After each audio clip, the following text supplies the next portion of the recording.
Alrighty, everybody, welcome back to another live stream here on the channel. Quite a late start for me here today.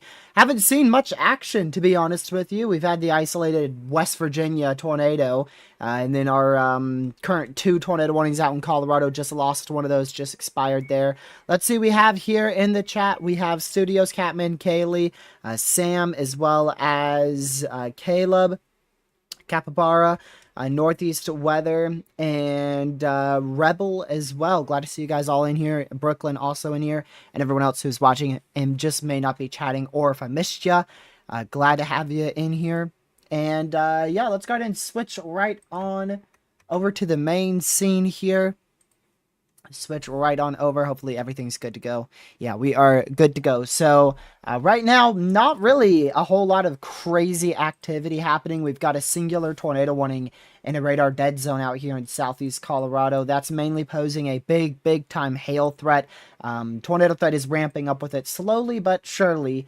And there is the chance that we actually see a nocturnal strong tornado threat tonight across the northeast panhandle of Texas into western Oklahoma.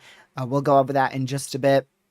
We'll also go over tomorrow's risk for severe weather, and then we'll touch on the day 3 Sunday's risk for severe weather. That one's a little further out, so won't be as good of details with that. But yeah, let's go ahead and switch on over to weather-wise, because I ain't staying with this app much longer.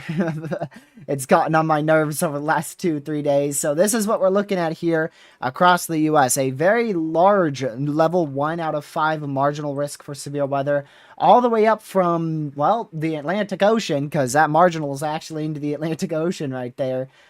So all the way from the Atlantic Ocean / Maine back out into Massachusetts, down through Virginia, North Carolina, Georgia, all the way back out into portions of Texas. That stretches all the way back up into Colorado, and then into portions of Kansas, Missouri, Illinois, and then eventually back up into New York. So a very large level 1 out of 5 marginal there. Level 2 out of 5 for severe weather over Massachusetts, a good chunk of Massachusetts, southern New Hampshire, into northern Connecticut and extreme northwest Rhode Island.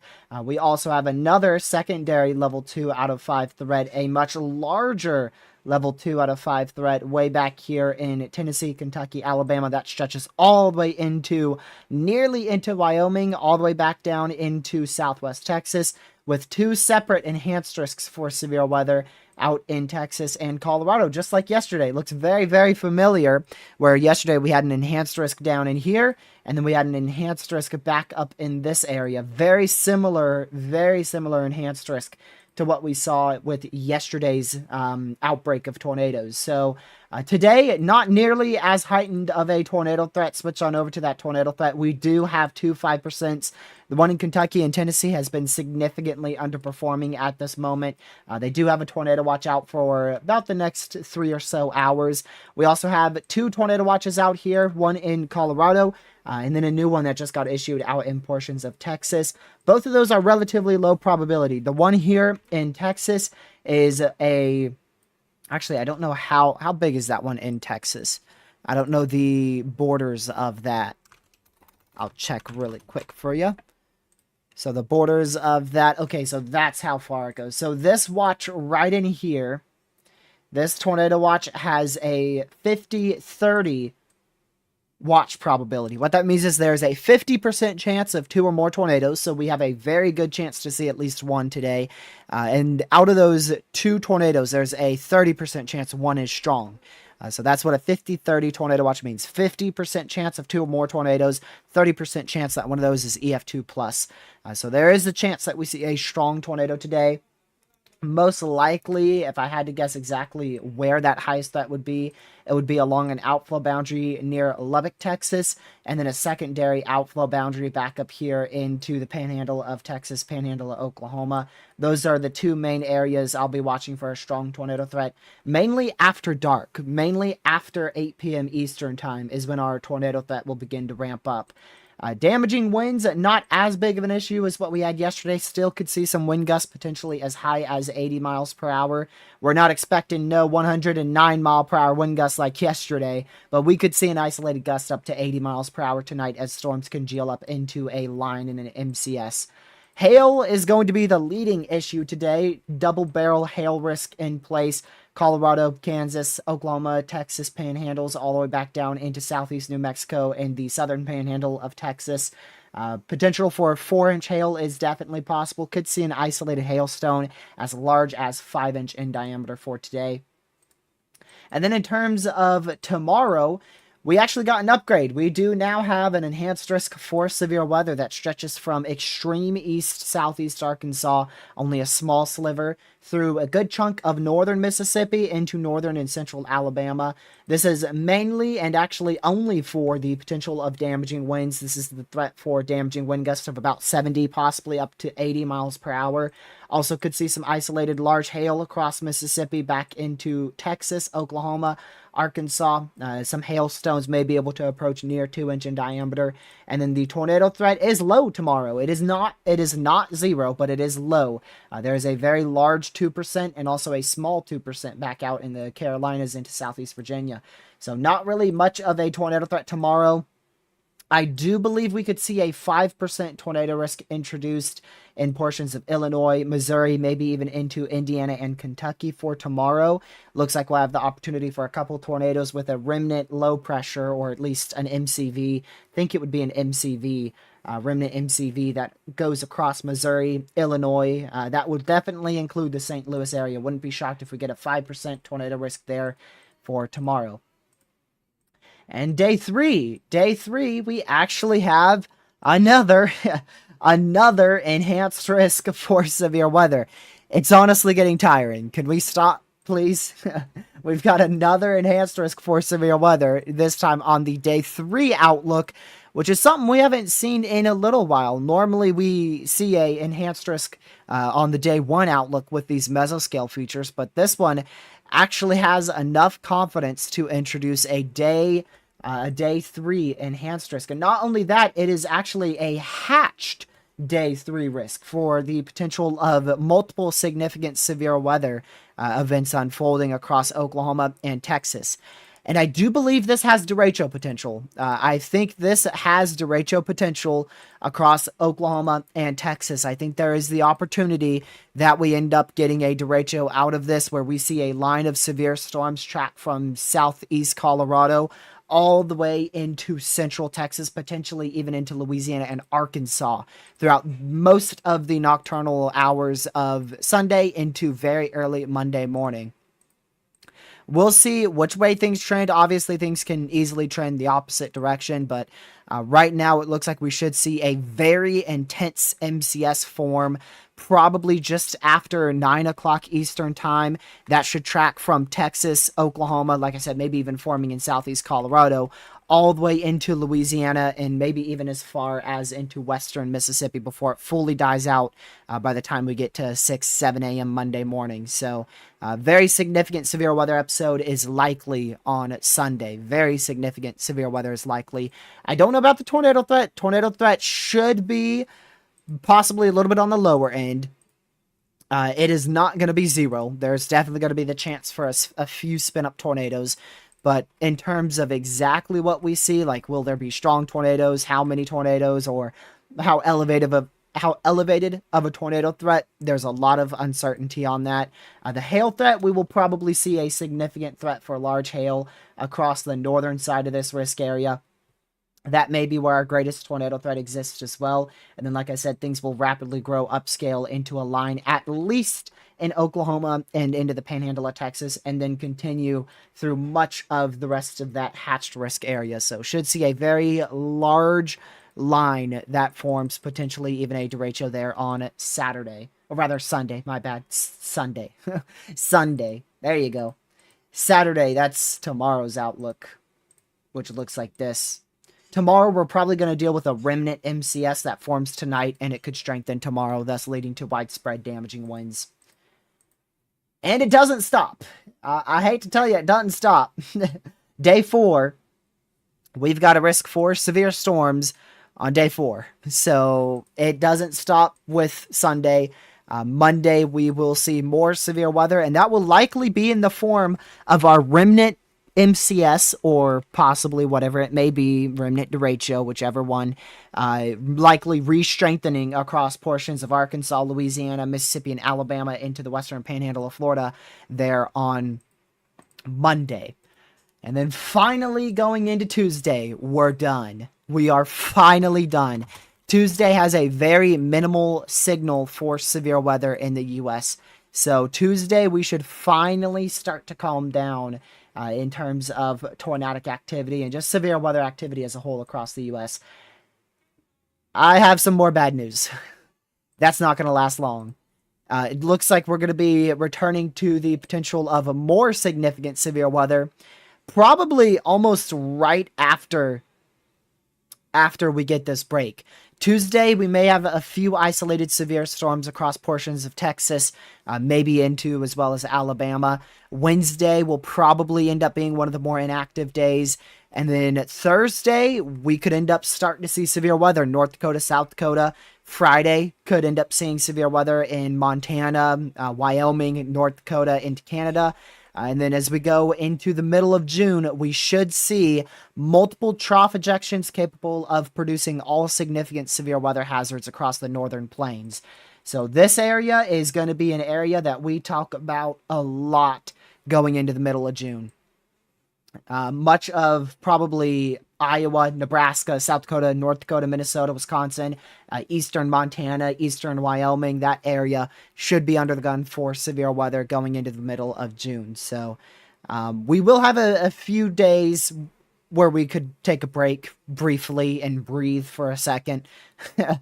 But those days and those breaks will likely still pose some severe threats, just probably not much of a notable tornado threat. Also, in terms of tropics, we still have a very high chance to see 2 tropical storms form out in the eastern Pacific. Probably won't impact much land, but we'll keep an eye out in west central Mexico for the potential of some land interaction between a tropical storm. Tornado warning is still in effect and is actually literally about to expire at any given second out here in southeastern Colorado. Hail should be the predominant biggest issue here. They just issued a new severe for 2.5-inch hail for that storm. What are my thoughts on central Illinois next weekend? So you're probably talking about what, maybe... I mean, I don't see much right now. I don't see much for the weekend next week. It should be maybe at the end of the weekend, like maybe Sunday, but probably into early next week. Next week. Not this upcoming Monday, but the next. So a little more than a week away. So I could definitely see some storms impacting Illinois. It's hard to say how severe they will be. They might end up forming more north. It just depends. But right now, yeah, you're going to be at least under the gun for some severe weather.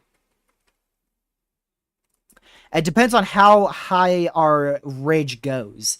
Right now, the ridge is currently most likely going to be located over Kansas and Missouri. So that would actually block much of the severe storms from hitting you. Things would stay predominantly in this area right here. If that's the case, this would be the area to watch for severe weather going into the middle of June. But there's a chance it shifts a little bit more south.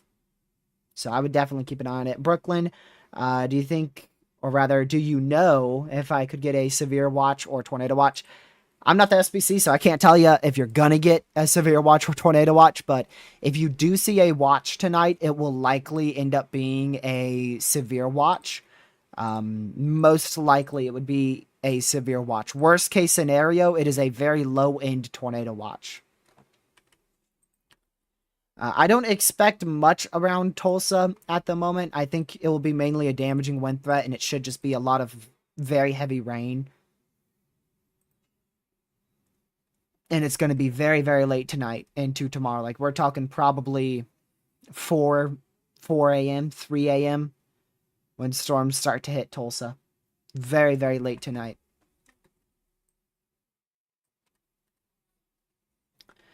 These storms out here in New Mexico, I mean, we're not even close to the environment we had yesterday. It's not even close to comparable out in New Mexico and the Panhandle of Texas where these storms are. Um, it's not even remotely close. There is the chance that we see a spin up tornado or two with these storms, but with dew points being in the upper 50s, maybe as high as the lower 60s, and temperatures being into the 90s, yeah, you have upwards of like 30-degree temperature dew point spreads. So it's not going to be very easy for these storms to produce tornadoes today across Texas and New Mexico. It will predominantly be late tonight. No longer any tornado warnings active across the U.S. Today is a big time hail day. A lot of hail is likely what's going to be the big story today.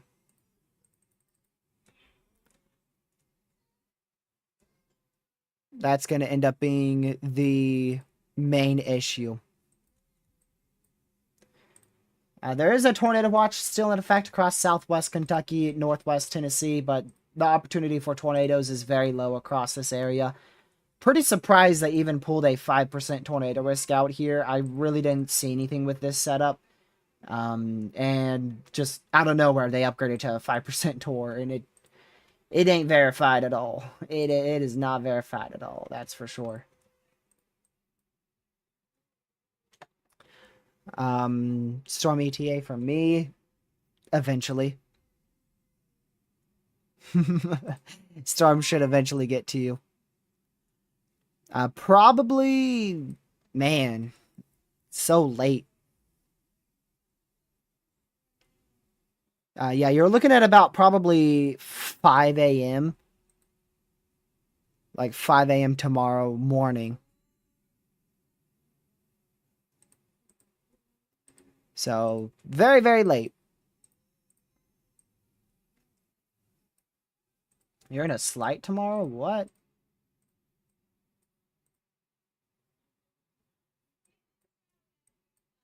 I thought you said Central Illinois.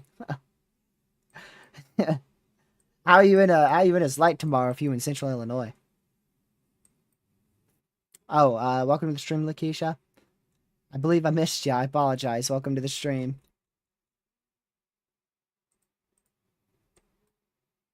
Yep, more nocturnal storms tomorrow. And tonight. Everything tornadic should be nocturnal tonight. Really, like I said, after 8 p.m. Eastern. So far, we haven't had any reported tornadoes. We had that tornado warning up in West Virginia. We had our tornado warning storms in Colorado. Then I believe that's it. I think we had 2 tornado warnings in Colorado, 1 in West Virginia.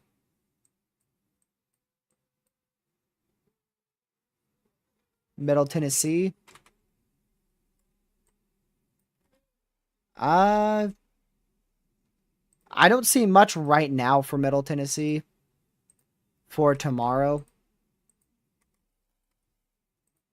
But that's probably going to change. I have a feeling that line might be a lot stronger than forecasted by the HRRR.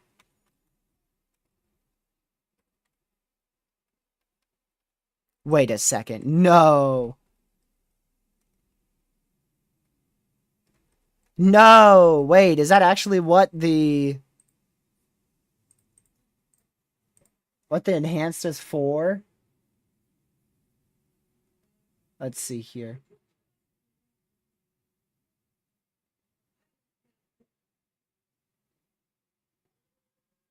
No.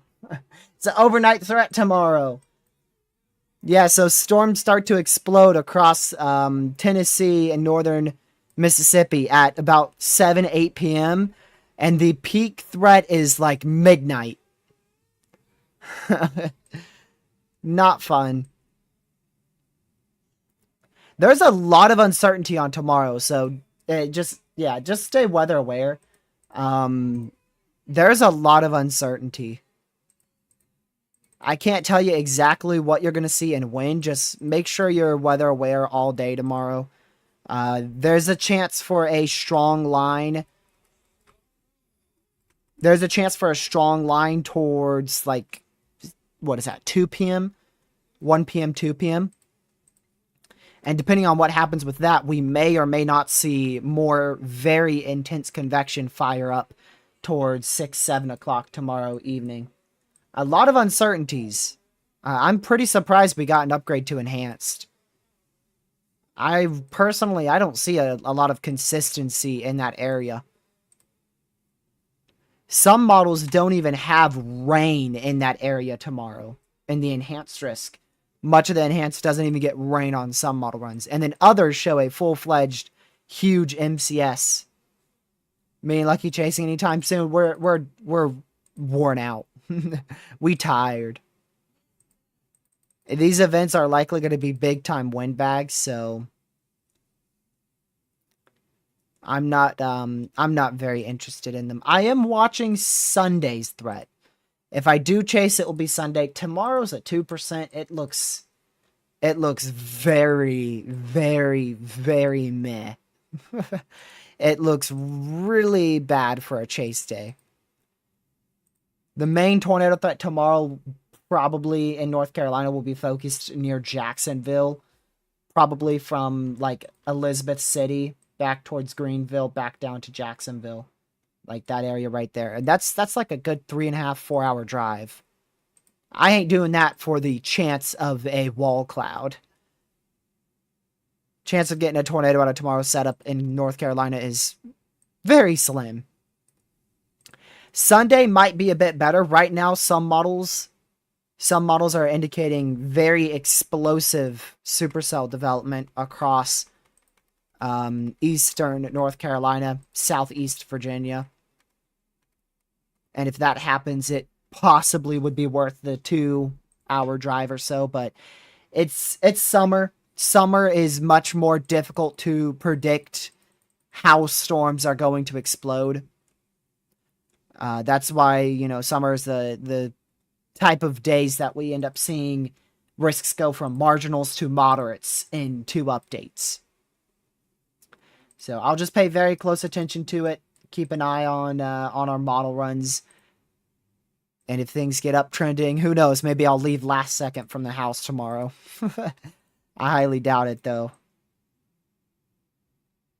So the main tornado threat today is going to stick with literally this independent supercell right here. Fully discrete supercell that is traveling off to the southeast. That guy is going to be a very long-tracked, strong to intense tornado threat for the next 5 to 8 hours. We're talking about that being a tornado threat. Most likely going to be in much of the rural areas of the Panhandle of Texas and Oklahoma. But this could literally last being tornadic all the way from where it was just a second ago in southeast Colorado all the way into as far southwest as like Elk City, Oklahoma. It could literally stay tornadic that entire time. So this is going to be the storm to watch for the entire day. If I were chasing anywhere in the risk area today, I don't care if I'm in central Kansas or southwest Texas, I'm ditching wherever I am and I'm going for that storm. Even if it's a 3-hour drive north, most likely it's still going to be tornadic by the time you get there. That's how discreet and likely how favorable this environment will be, especially after dark. Especially after dark. After 8 p.m. Eastern, this thing definitely could quite easily drop a strong tornado tonight, if not multiple. I had a dream it snowed the other day. You mean a nightmare, right? That's a nightmare. I'm done with snow. I don't want winter. I don't want winter. I'm a winter hater. I do love, like 5 snow days a year.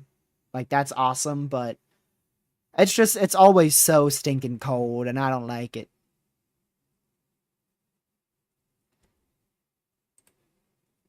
I'm not a fan of how cold it always is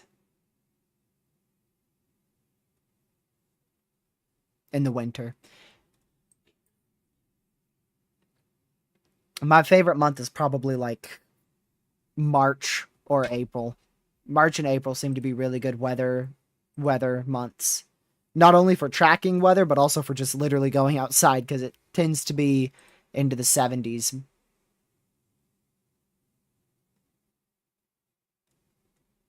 Yeah, just keep an eye out in southwest Oklahoma. I'm not saying you're going to see a strong tornado down there, but this supercell, it's going to be a long-lived one. The question was, would it fire? And yes, that's your answer. Yes, it fired.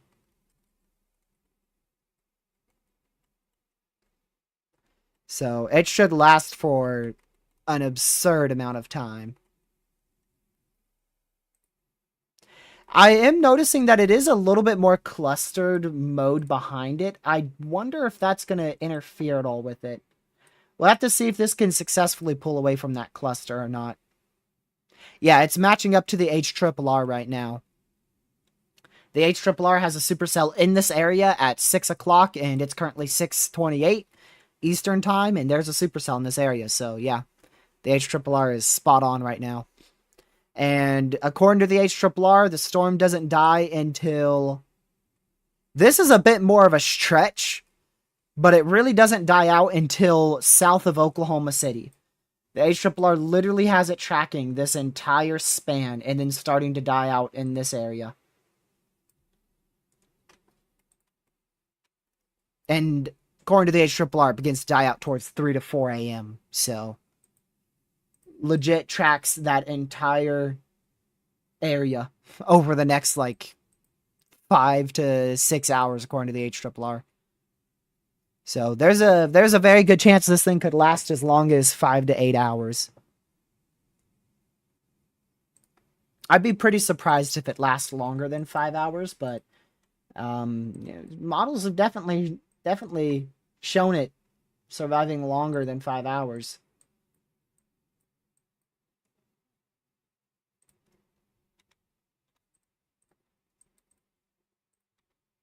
Yeah, really haven't seen much rotation today, to be honest with you. The entire day I've been frequently looking at radar on my phone, and then like 4 hours ago I turned on my computer to start monitoring it. I really haven't seen any good areas of rotation at all today. We do have a tornado warning out here in southeast. Well, actually, the tornado warning is for the panhandle of western Oklahoma. The one in southeast Colorado was allowed to expire. So they actually have a tornado warning out for the panhandle of Oklahoma right now. These storms in northeast New Mexico they just died right out. Looking at it on satellite, and they literally they formed and then fizzled. And you can see how messy this is. Look at this. There's one cell here, cluster here, one cell here, one cell here. It's not really a very good mode for tornadoes in the west portion of Texas here, around Lubbock. They are semi-discrete, but they're also clustered as well. So I don't expect much of a tornado threat out here in Texas. I do think we could see a tornado or two. And I do believe that if we could get a good discrete storm to fire, we have a chance for a strong tornado. But not many model runs predicted storms firing this early across West Texas. So we'll see what the new HRRR has in like 20 minutes to see if that's uptrended or downtrended, whichever way it may be.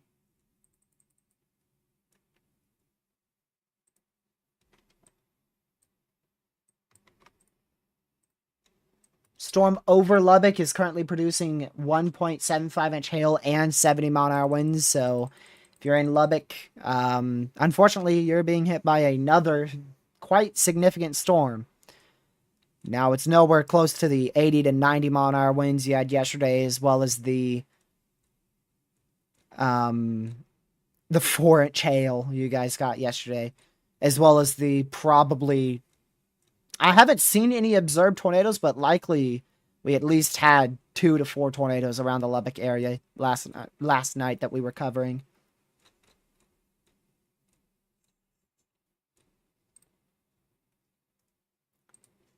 But Lubbock was absolutely slammed yesterday. And that's the only severe storm out here in Texas. There is no other severes in Texas or New Mexico. The only severe is over here in Lubbock. And then, of course, we do have our severes in Colorado and the western panhandle of Oklahoma. And then our very far and few between severes out here. We got a severe in Northeast Virginia, Southeast Virginia, Northeast Tennessee, Southeast Tennessee, Northwest Tennessee, Central Alabama. I mean, shoot, we even have 3 of them, or actually 2 of them, back up here in Massachusetts and Connecticut. Very far and few between across the East Coast in the central U.S. for severe storms.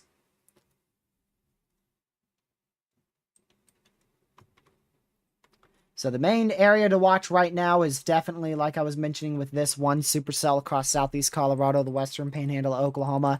That's going to be our best chance at seeing a strong tornado tonight.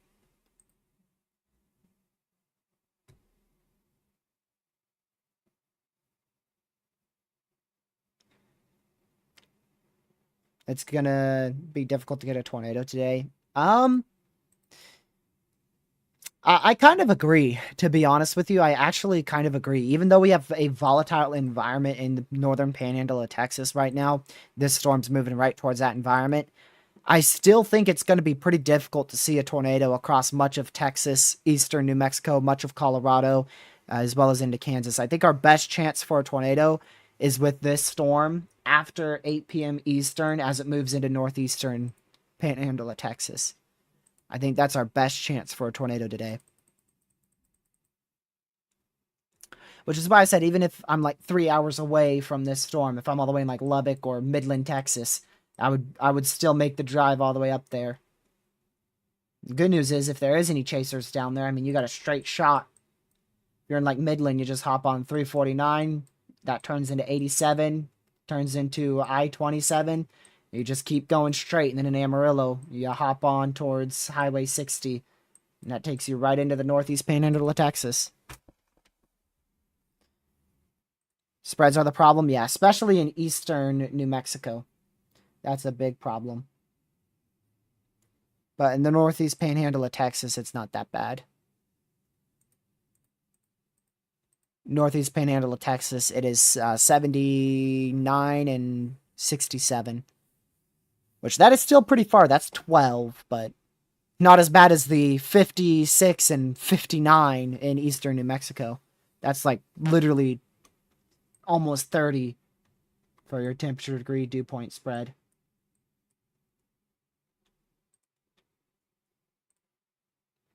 Still radar indicated there for 40 more minutes. Still warned for 3-inch hail. And, of course, the potential for a tornado to drop at any point. It's going to go right towards Boise City in the western panhandle of Oklahoma.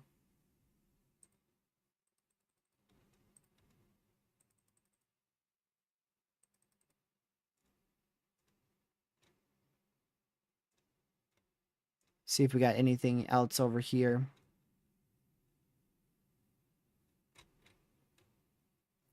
Yeah, we'll see what the new HRRR has. I want to see what that does for western Texas.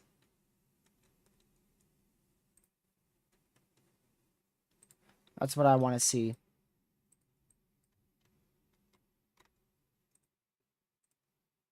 New severe for 1.75-inch hail, 70 mile-an-hour winds over, is that... I really don't want to try to pronounce that, but I think I know exactly how to pronounce it. We'll go with Swallows. It's over Swallows in south central Colorado.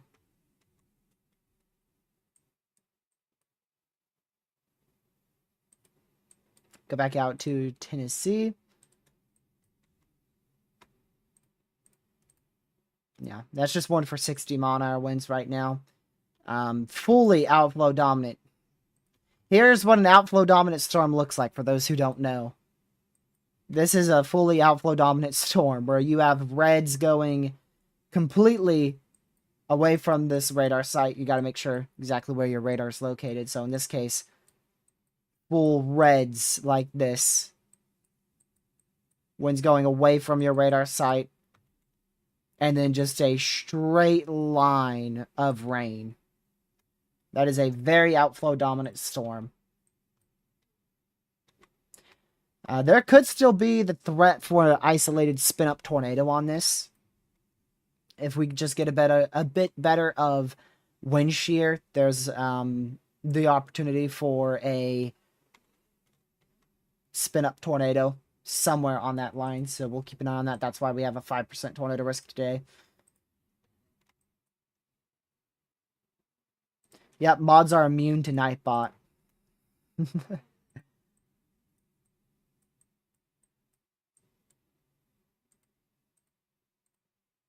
They have the ultimate power. Not having to deal with Nightbot.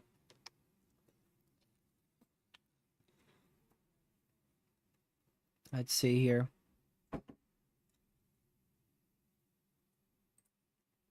Yeah, I agree. When the sun goes down, like I was saying, after 8 Eastern, we'll likely start to see more of a tornado threat develop.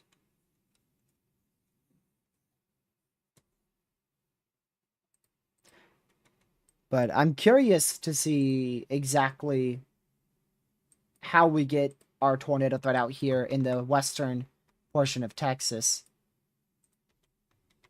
Because these storms don't look healthy. And they're also firing in this environment, which means they're taking up some of the environment right now.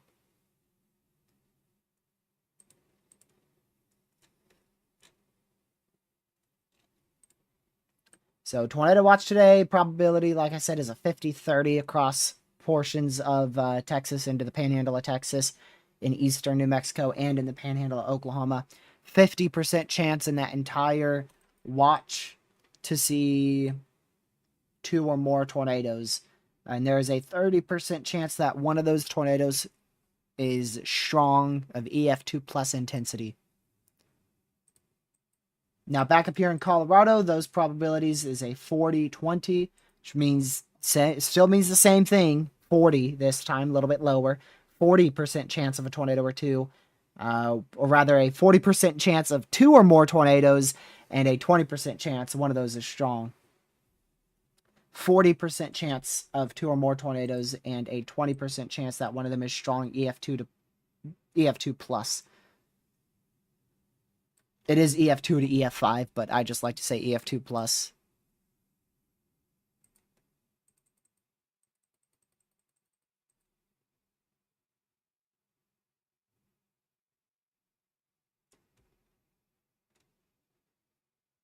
Let me see what chasers think about this storm in the western panhandle of Oklahoma. Because there's a chance, if this thing can just really get to mainly hail, it might just end up being a big hailstorm for like 5 hours as opposed to a strong tornado threat for like 5 hours.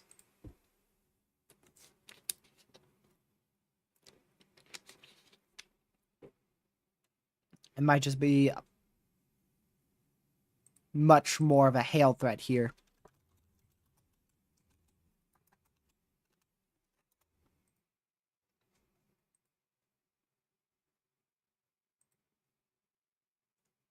Chasers are repositioning right now, trying to get in a better spot to see this thing.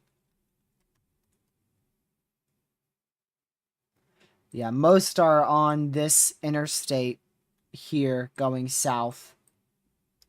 So we'll get better visuals in a bit. Still, the main threat with this, though, is definitely very large hail. We could also see 60 to 70 mile an hour winds with it.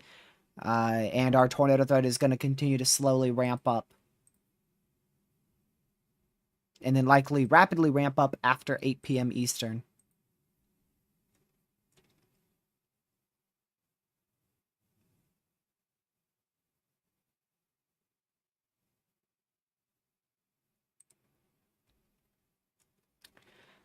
See you later, Otter. Thank you for tuning in. I appreciate it.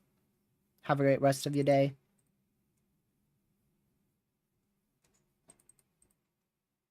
Yeah, in terms of a live stream tomorrow, by the way, I'm not 100% sure. I'm quite confident I'll be live at some point, but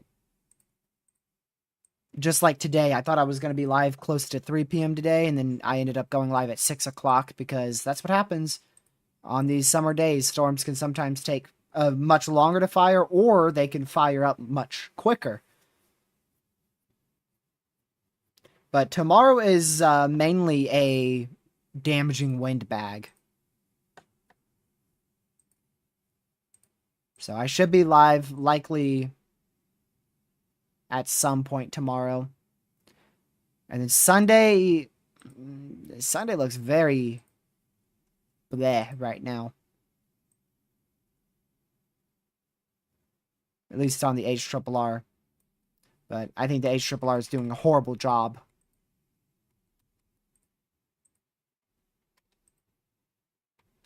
Wow, it's like two completely different setups on the HRRR for Sunday. Looks like the HRRR... That actually looks a lot more potent on the HRRR. The only thing is nothing fires because it's only out to 18Z, so...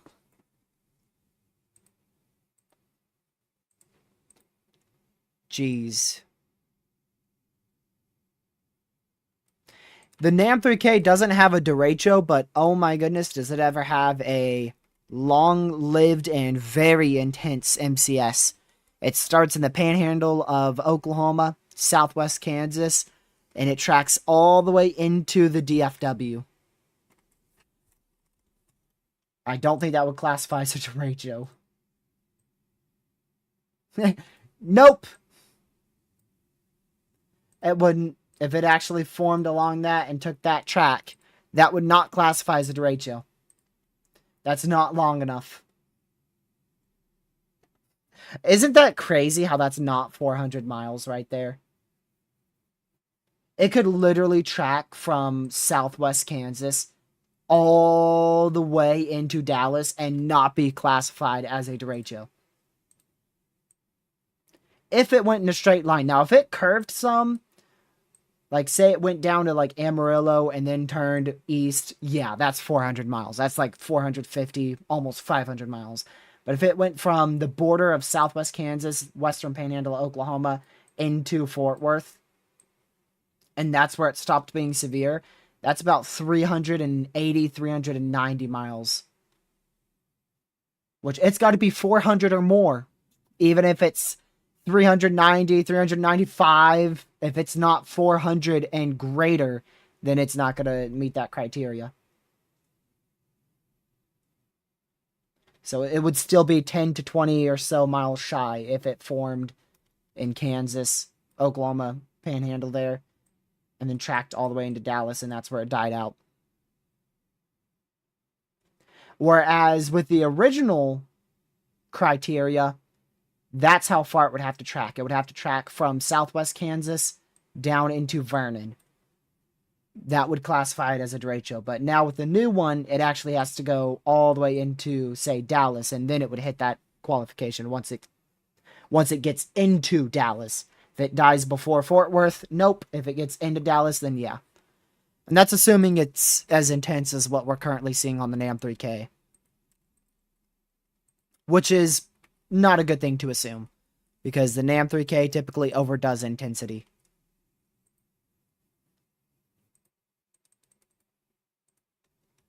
It overdoes intensity very frequently.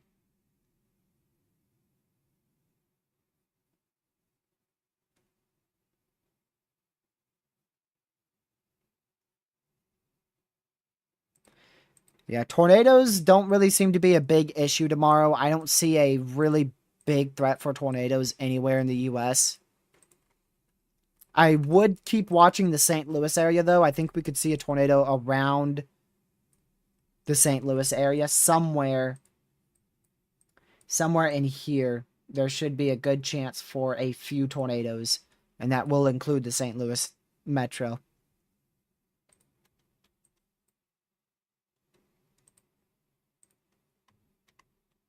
And that's tomorrow's threat.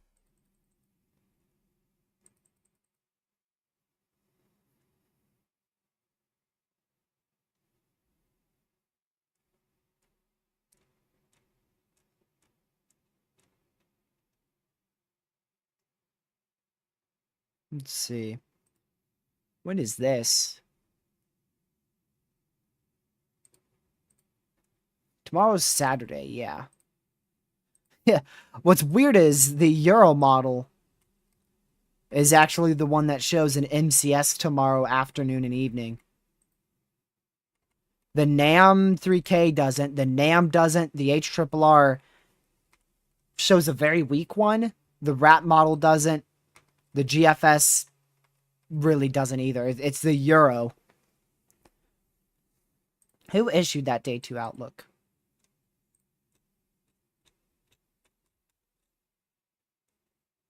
Let's see. Ah, okay. I was wondering if it was Broyles. I was wondering if it was Broyles, because Broyles loves the Euro.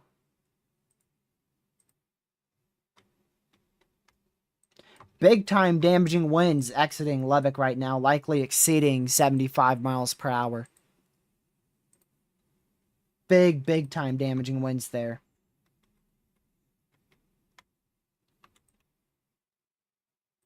That's probably corrupted. I mean, yeah, I was about to say that's not in the corrupted zone. There's actually a chance we could have upwards of 90 to 100 mile per hour winds right here. I would also watch out for a tornado threat near Roosevelt to develop off of this storm. So that is a kicking storm east of Lubbock right now. Again. Just like yesterday.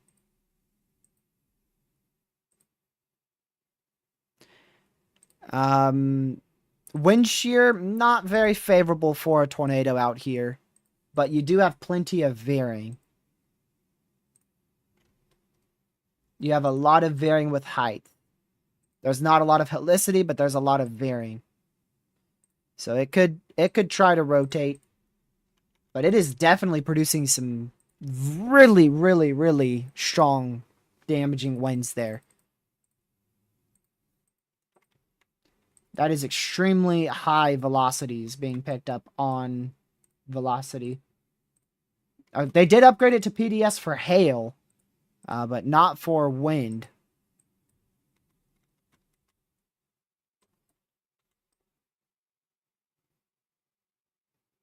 Yeah, the 115, 100 mile an hour pixels, that's corruption.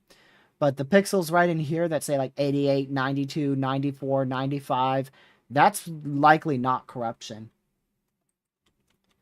So we could easily be seeing upwards of 90 to 100 mile an hour winds in here. This is just north of Canyon, which is just to the barely northeast of Lubbock. This is Lubbock's northeast quadrant right in here. That's northeastern Lubbock right there. So this is barely northeast of Lubbock, Texas.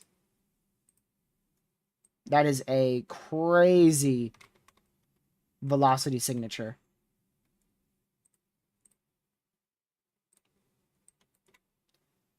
And again, we'll watch for a spin-up tornado threat to try to develop off the outflow boundary. If we take a look at velocity again, actually reflectivity, you could see your outflow boundary located right in here. So this storm has literally...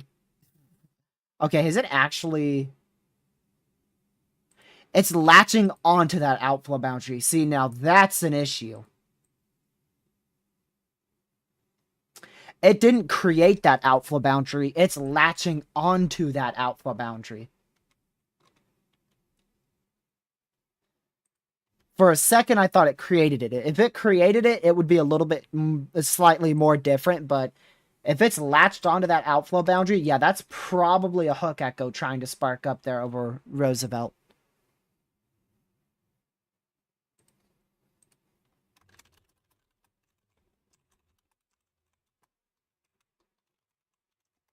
Let's see here.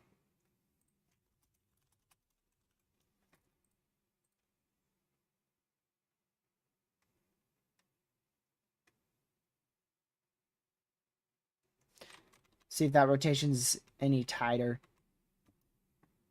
Yeah, no tight rotation at all, but I mean, it's definitely increasing in velocities.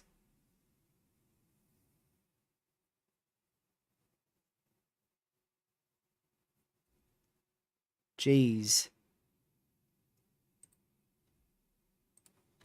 Let's go back to an analysis radar.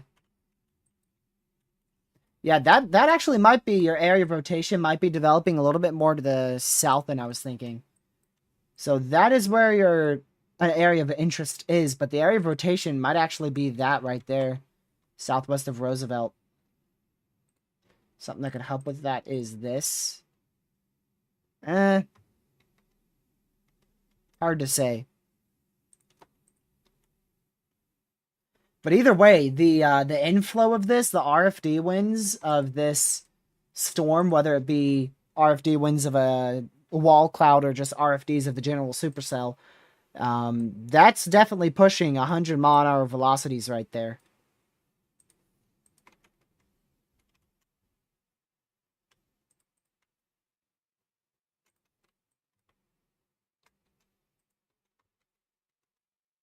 Jeez.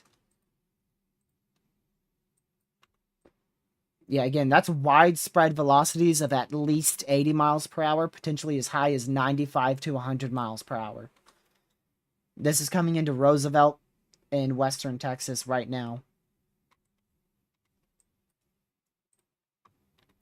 This is actually moving outside of the warned area. The greatest wind speeds are beginning to move outside of the severe warned area. That area I've circled, it's actually a bit larger. This area right in here, that's where your wind speeds are likely exceeding, which means it's greater than 80 miles per hour. And part of that, about half of that, is outside the severe warning right now. You can see that rotation is strengthening. There is velocities now present there. So this doesn't look to be where your rotation is. That looks to be part of your outflow boundary right in there. That's likely your outflow boundary, which is literally going to help feed this storm inflow.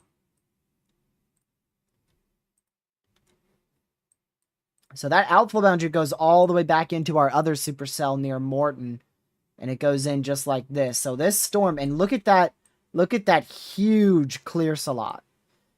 I mean, it has literally nothing is inside of this clear slot at all. So it's just got a huge area of inflow that's able to pull in. And then the RFD is very intense. You have a very intense RFD that's pushing like this away from your radar site. And that's potentially causing a downburst of damaging winds upwards of 100 miles per hour here. Probably over Roosevelt right now. Actually, this might be... Let me go back over to this. Yeah, this might actually be pushing upwards of 110 mile per hour RFD winds. And I don't know, to be honest with you, I don't know why we don't have a tornado warning. This thing's about to drop a strong tornado right now. Whether it gets tornado warned or not, this sucker is trying to drop a tornado. So let's hope we get a warning right now, because that is trying to drop at this moment. Also, another thing that's going to help with this is a left split.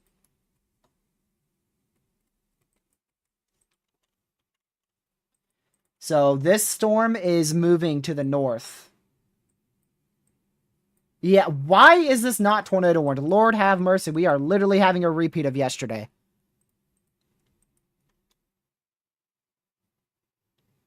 Gracious day.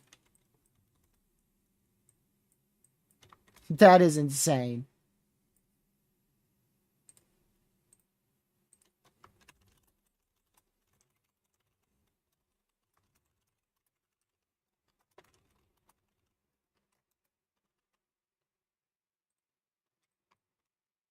Wow.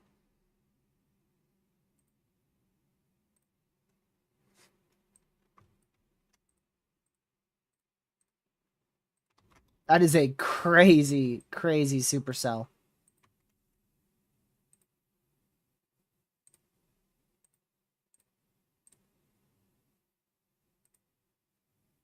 At least they severed it. Yeah, but it ain't even a destructive severe. Now there's reports of damage. Overturned tractor trailer. Not shocked at all by that. Hopefully everybody's okay. That is where your RFD winds. That was probably close to 70 to 80 mile an hour winds. That's not even where the greatest winds went. The greatest winds are, they likely went just south of that wind report. And this is not lying velocities. We know that these velocities are true because we're still continuing with radar scans of 100 mile per hour velocities. So there is still upwards of 100 mile per hour RFD winds just to the northeast of Buffalo Springs.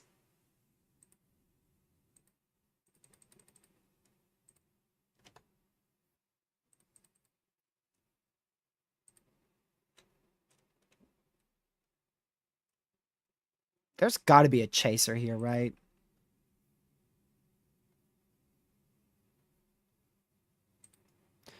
There might not be enough wind shear for this to really drop a huge tornado like yesterday. But there's definitely enough ingredients present for this thing to try to drop a strong tornado. You can see all that inflow it is ingesting here. A huge area of very clean inflow. Very large hook echo with that. Hey, at least they added Tor Possible to the severe.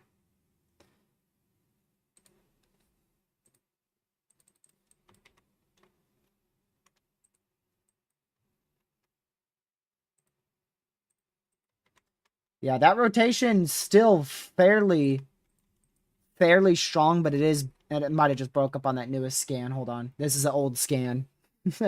My apologies, just realized that. Give it 5 seconds.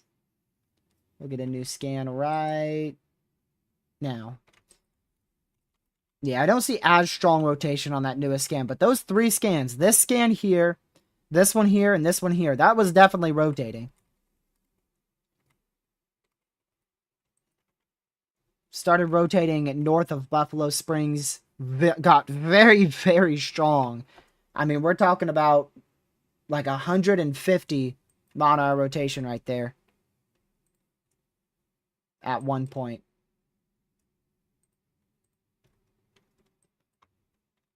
And it never got tornado warned. I do think it's beginning to break apart now. That's why I didn't think this was going to be able to drop a tornado like yesterday. We just don't have a lot of lower level wind shear to be able to hold a hook echo together very well.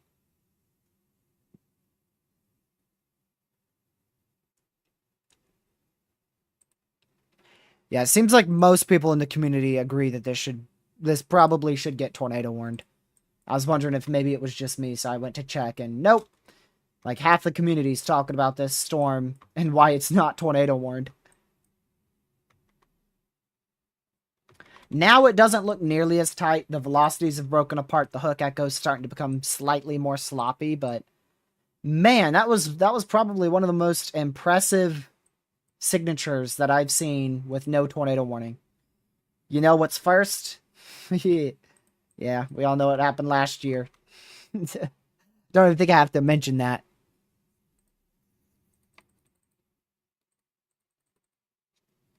But man, that area of rotation was very, very intense.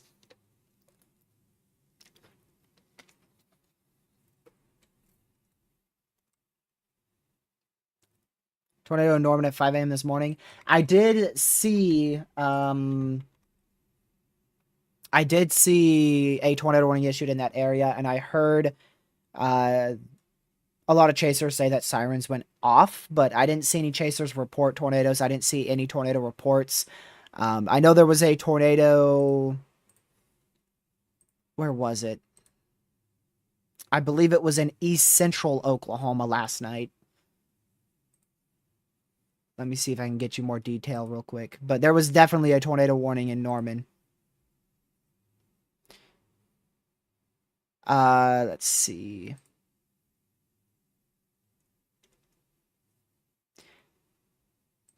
Dang it. Dumb old glitchy thing. Okay, there was indeed a tornado south of Norman. barely south of Norman. It was over Lexington, just north of Lexington. On the northern side of Lexington, which is northwest of, or rather northeast of Purcell. Northeast of Purcell on the northern side of Lexington, which is south of Norman. There was a tornado at 10:20 UTC, which I believe that's like maybe 6:20 a.m. Eastern, I think. I don't know. Let me go check. It's hard to remember my Zulu chart. Haha, yep. 5, that's 5:20 a.m. Central. So 5:20 a.m. Central, there was a tornado north of Lexington, south of Norman, Oklahoma. And then there was another tornado early this morning at 7:55 Central, southeast of Muskogee in east central Oklahoma. That was just to the southwest of Marble City. So 2 tornadoes yesterday. Winds are dying down quite significantly. They're likely closer to 70 miles per hour south of Roosevelt now with this storm in Texas.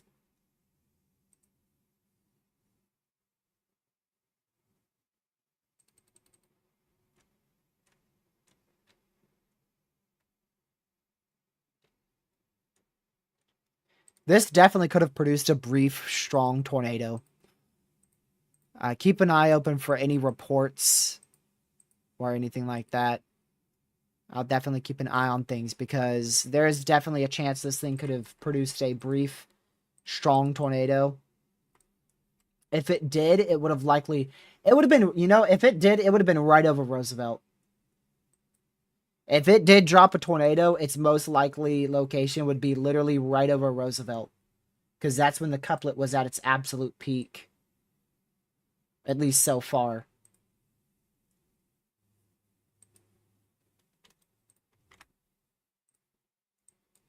Look at this beast, dude. Hook Echo's getting a little bit more sloppy. That was a terrible drawing of the hook. Hook Echo's getting a little bit more sloppy now, but it is starting to increase.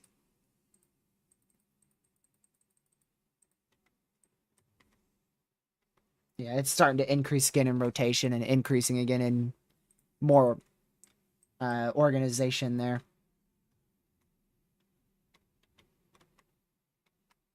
Yep. Possibly back up to 80 mile an hour wind. Okay. Possibly back up to 90 to 95 mile an hour wind gust between Roosevelt and Midway in Texas. I didn't think the velocities were that high. And this guy is still very much hail dominant. You've heard of outflow dominant? This guy's very much hail dominant in the far southeast quadrant of Colorado, as well as extreme west, northwest panhandle of Oklahoma.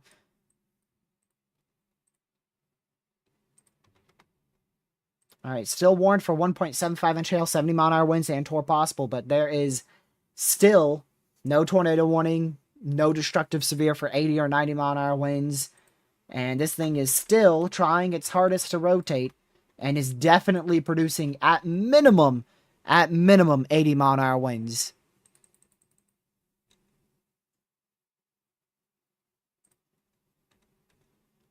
At least.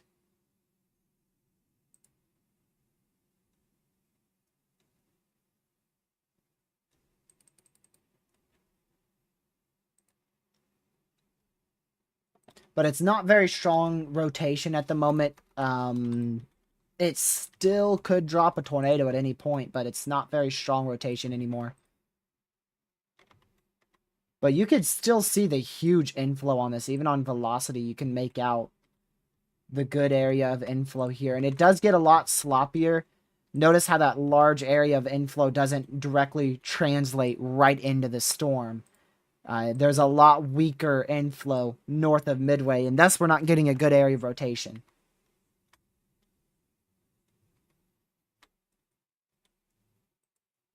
But you can see it is successfully fully attached to that outflow boundary now. It also released its own outflow boundary that is currently going to the northwest. Look at that. Its own outflow boundary. It produced its own outflow boundary, and that's currently moving to the west-northwest, depending on exactly where you are. It's moving in west, north, and northeast. And then your main outflow boundary, it is now attached to. And that goes all the way back into our other storm, currently over Morton in Texas. Yeah, not a lot of lower level wind shear. Not a lot of lower level helicity. There's only about 50, maybe as high as 60 lower level helicity here. So I mentioned that before, and that's why I was thinking this wasn't going to do anything. But then we got that strong area of rotation, and I was like, okay, maybe not. That outflow boundary is likely contributing to better inflow, and thus it is helping to compensate for the lack of lower level helicity.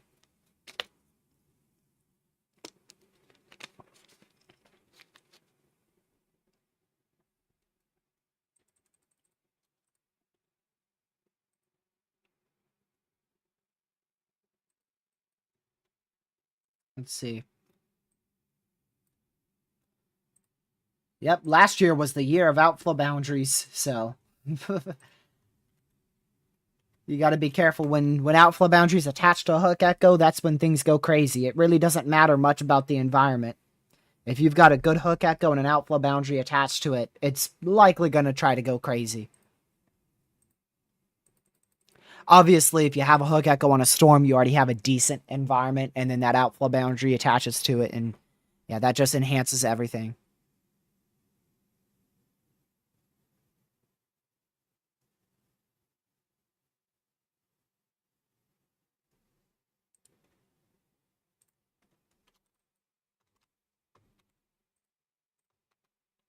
This thing looks very sloppy right now, which is good. We did get the new HRRR whilst we were looking at that storm in east of Lubbock, likely was producing 80, 90 mile an hour winds. What is the what is the HRRR doing, dude? Well, I don't know what's gonna happen in Oklahoma, but I know it's gonna rain. That's about all I can tell you.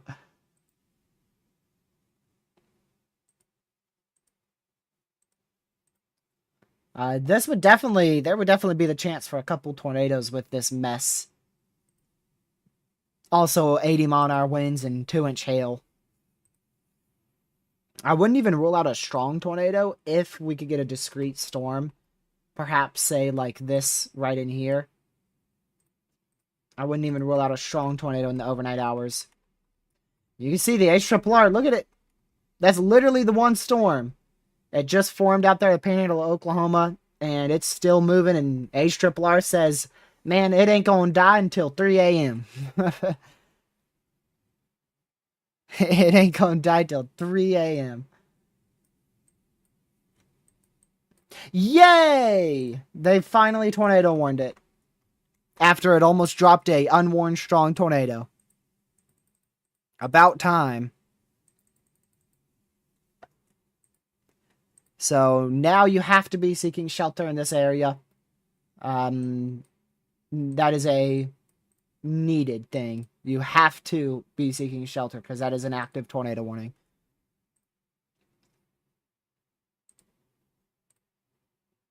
Before we were recommending it because we saw that area of rotation, but now the National Weather Service has seen that area of rotation and they have now issued a tornado warning, thus meaning you have to go to your safe spot.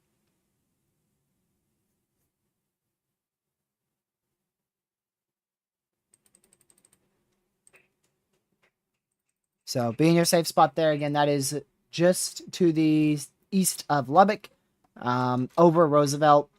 I don't really think it's rotating as much. Definitely not as much as what it was rotating over Roosevelt about 10 minutes ago, but it is still rotating quite a bit. Likely still having 80 to 90 mile an hour RFD winds south of Midway here.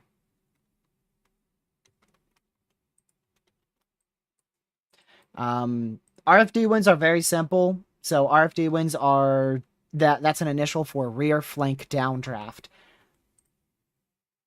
And of course, well, they kept it at 70 miles per hour. I was hoping that would be upgraded even further, so that way it would be even more of a reason to be seeking shelter. But yeah, RFD winds basically winds that come around the hook echo. So they pull around the hook echo and then they go into the notch.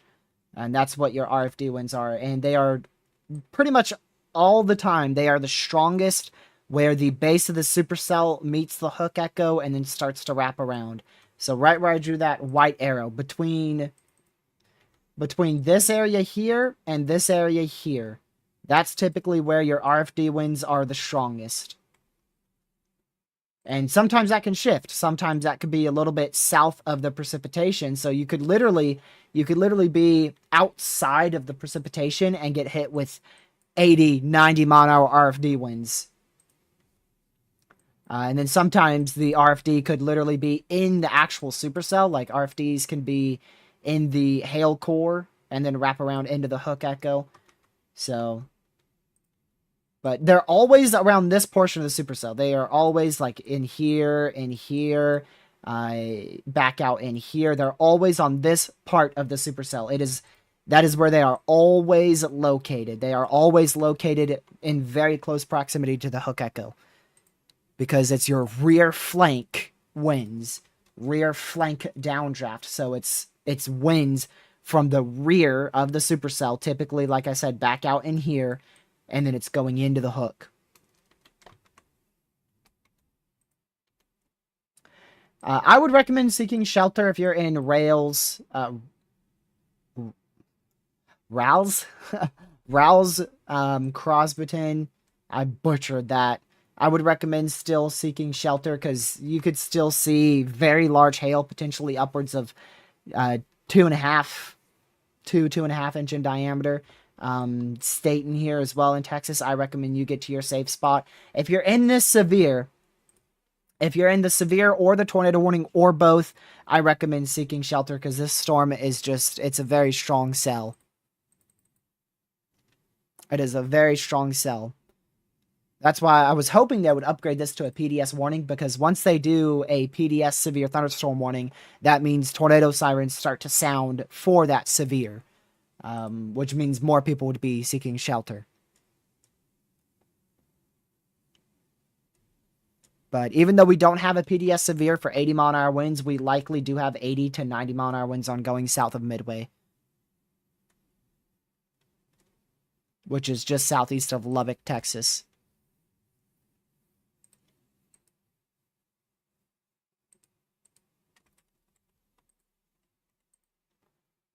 Let me see if I can... Okay.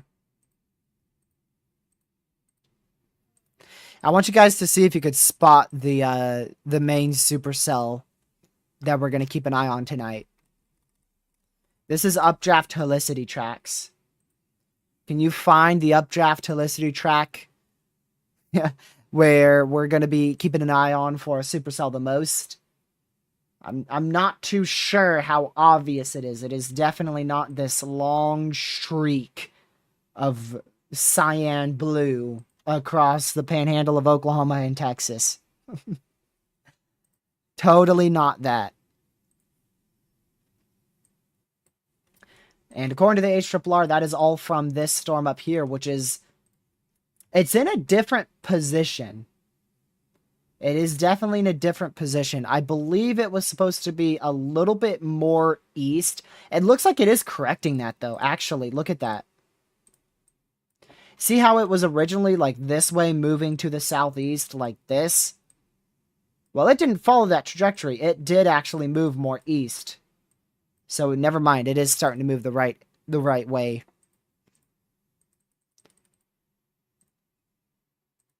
It's starting to move the correct way.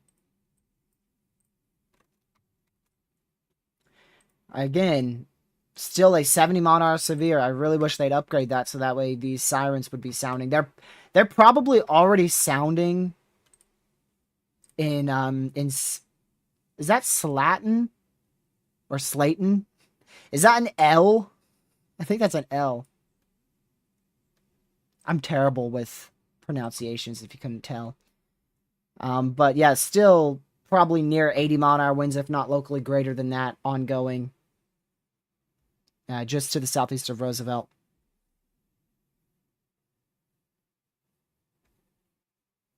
I'll look up a pronunciation for it.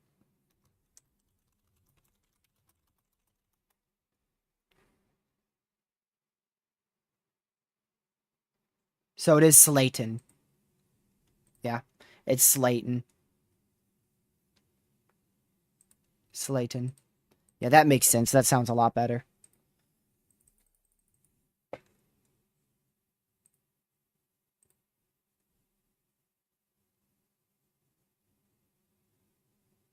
So, yeah, the 80 mile an hour winds are probably going to stay northeast of Slayton out here in west central Texas. And we'll keep watching it closely. I'm shocked we still don't have an 80 mile an hour destructive severe. I'm very surprised about that.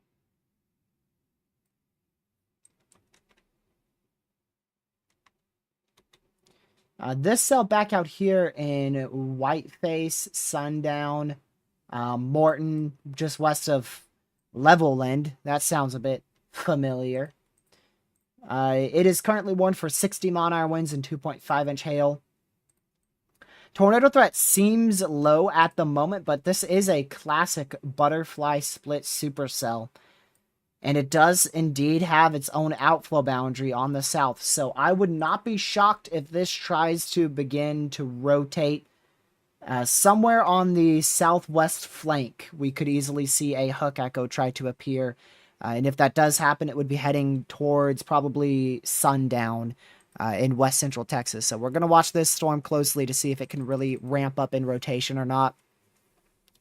But right now, it is not currently rotating. Currently, big time hail, isolated 60 mile an hour winds, and that tornado threat could ramp up in the future.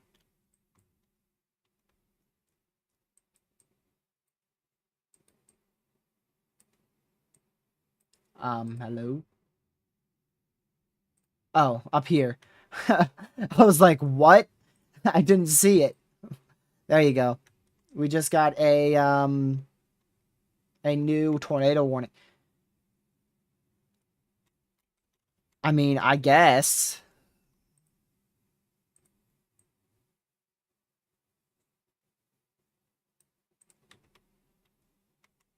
Very minimal rotation in that. If there is rotation, it's on the northern side. And if that is it, it is anticyclonic. Which I would nearly guarantee that there's like a 99% chance that that is just hail. Because we are far from the radar. So there is literally a near guarantee that that is just hail contamination. And if that's the case, this storm is probably barely rotating. That actually looks like a bit of a slightly better area to watch. It looks like a little bit more of a hook on that one trying to form. You see a bit more of a hook there. But not strong rotation right now. We'll just keep an eye on both of these storms. Likely more of a precautionary warning, so seek shelter if you're in that tornado warning. Remember, a tornado warning means a tornado is imminent or possibly even on the ground, so you need to be seeking shelter. This tornado warning is in effect for 11 people. 11 people. Intense supercells remain possible this evening. The tornado threat may increase with time, along with a continued significant hail and damaging wind risk. Damaging winds near 70 miles per hour, large hail upwards of about 4-inch in diameter, and a tornado or two, possibly a strong one, will all be possible.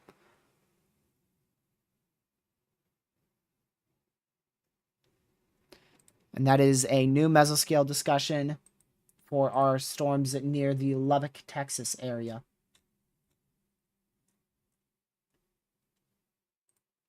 Right there. Very difficult to see that mesoscale discussion, but it is right here. So there you go. So increasing, well, possibly an increasing tornado threat. Definitely very large hail, damaging winds, and possibly an increasing tornado threat across this area. Just outflow boundary, just mayhem out here in Texas and New Mexico. I mean, just everywhere. Outflow boundary, outflow boundary, outflow boundary, outflow boundary, outflow boundary, outflow boundary. I mean, like, shoot. I think there's an outflow boundary everywhere. There's probably like 5, 6 of them in this area. The main one is definitely this one attached to our hook echo east of Lubbock, Texas. That's definitely the main one.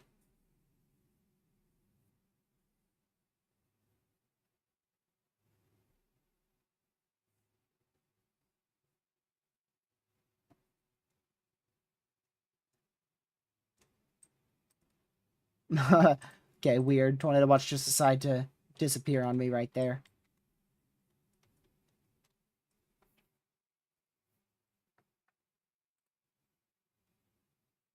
No cape? Sure, buddy. Sure.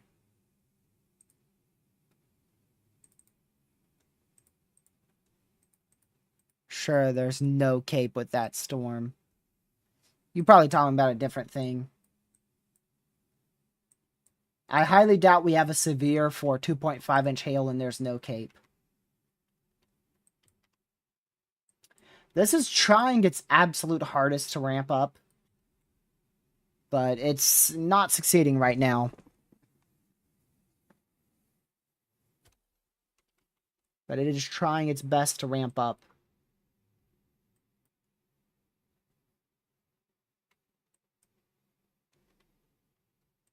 That is still actively a tornado warning for Roosevelt, but the area of rotation is now east of Roosevelt, which is east of Lubbock, Texas.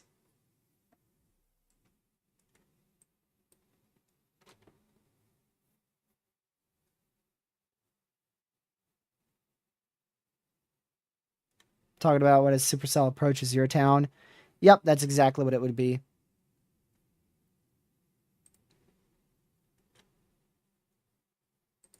It would literally probably be a classic supercell to my west and then just die out.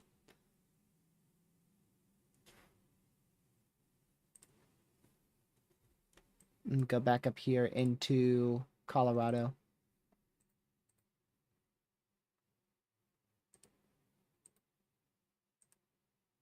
Capybara, your profile picture is literally a capybara with a Santa hat. You don't even have faith and even confidence in yourself to even show your face online. I can't imagine how your hairline looks. You haven't even shown your face.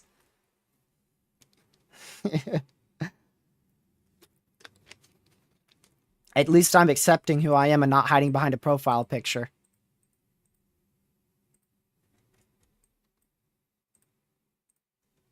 See what this storm's doing back out here. Newest scan.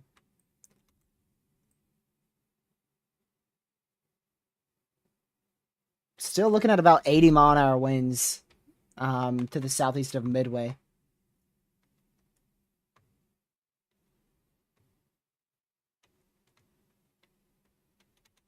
Still severe for 70 mile an hour winds, so I'm really surprised it's still not destructive.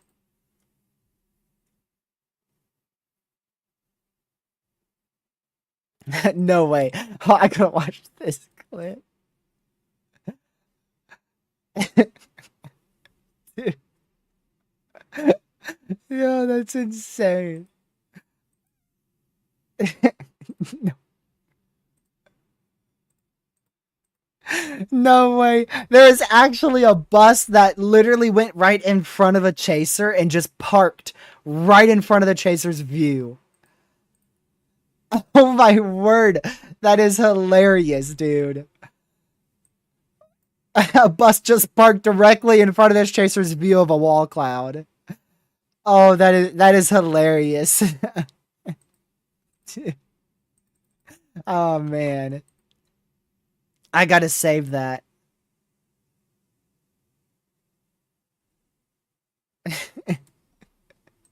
Oh, that's hilarious. Okay, they did actually tornado warn the other one I was talking about that had a pretty good hook echo shape to it. They actually did just end up tornado warning it. Not a bunch of rotation, just like I mentioned before, but they decided to tornado warn it simply because of its structure, really.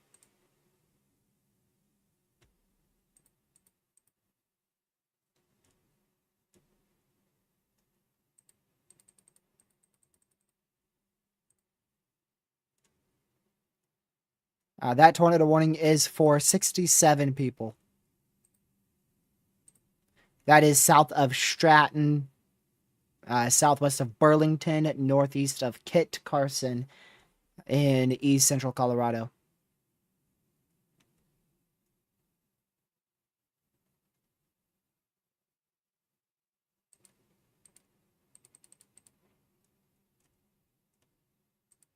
There we go. Are we getting a lucky hurricane forecast at 10K subs? You probably got as much of a video from Lucky as you're gonna get all year. That little tiny like 20 to 30-second clip, that's probably all you're gonna get from him in terms of a video this year.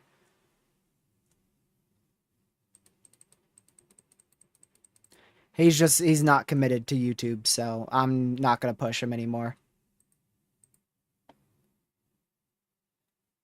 So I wouldn't expect much content from Lucky over the next couple of months.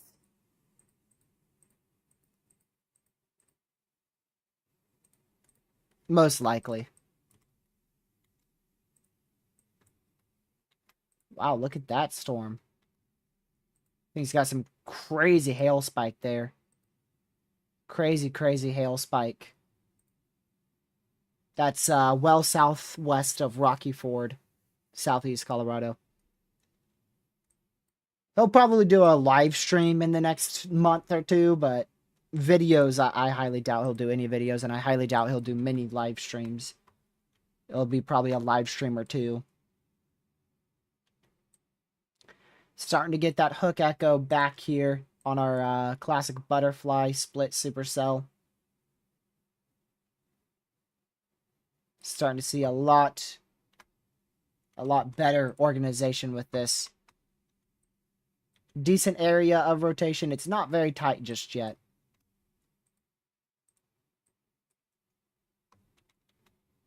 One further west going towards sundown, still along the outflow boundary, but not increasing in rotation right now.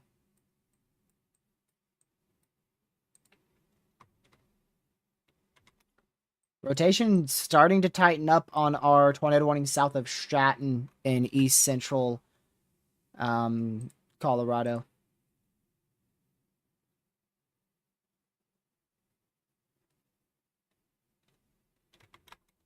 So you can see that hook echo starting to spark back up.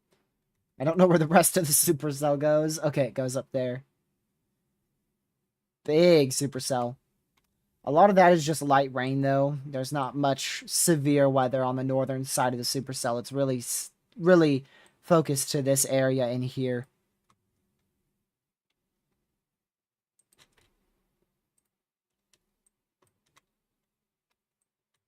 That's probably on the ground. We probably have a tornado either about to be on the ground or on the ground southeast of Roosevelt.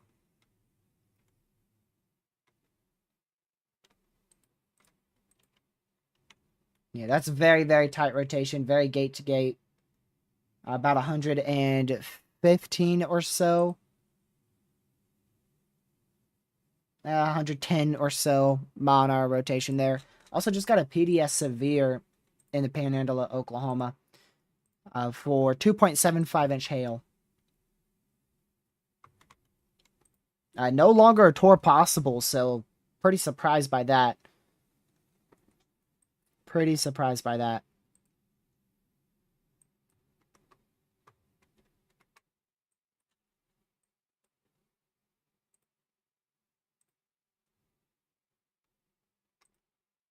Still continuing that tornado warning in east central Colorado there.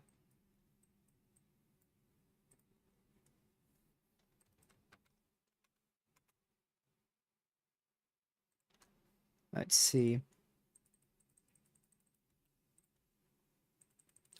Yeah, there's definitely a few chasers on here. I don't have any live feed to it, but I know there's definitely chasers on this storm.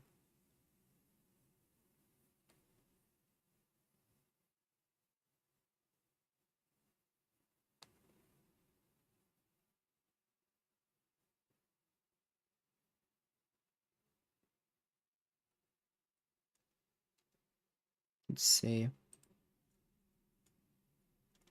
I have a picture of a huge wall cloud 8 minutes ago, but it didn't touch down. And there could have easily been a tornado between that photo 8 minutes ago and what this velocity now looks like.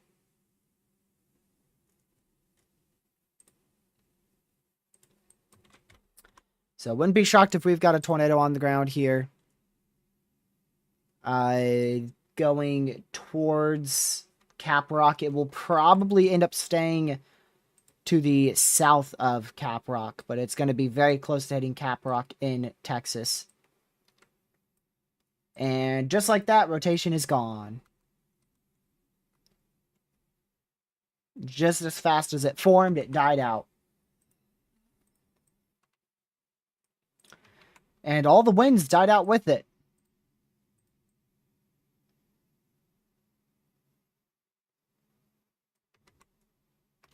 You can see these velocities, all of them have now weakened down to probably 50 mile-an-hour winds.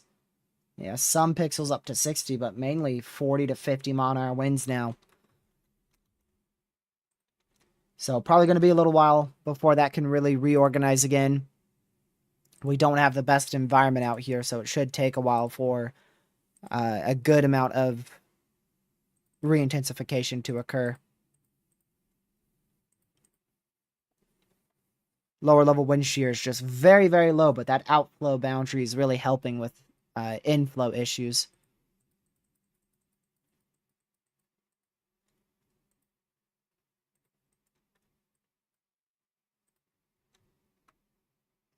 Still a really good area of rotation out here in Colorado. Kind of a small embedded supercell in a much longer storm, a much larger storm.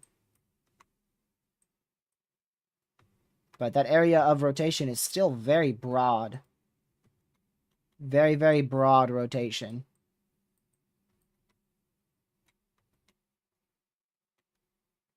Whoa. Whoops. That's ZDR right there.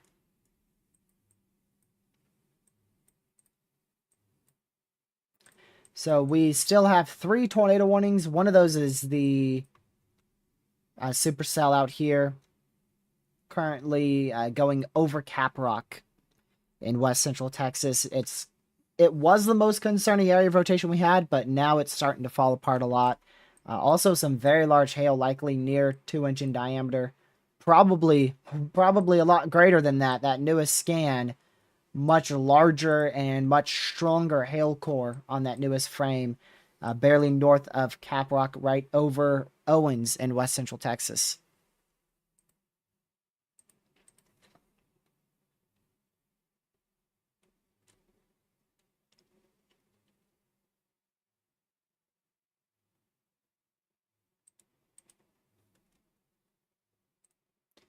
Yeah, they did upgrade that severe to 2-inch hail. Not surprised by that.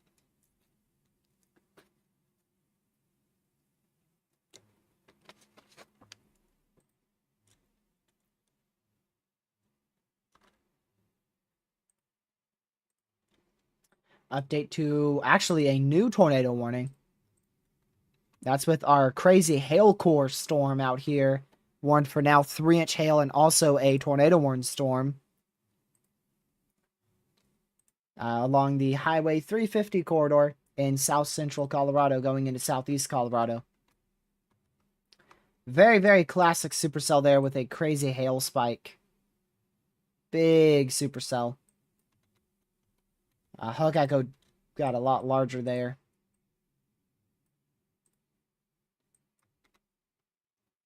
Set the new velocity. I want to wait for the new velocity here.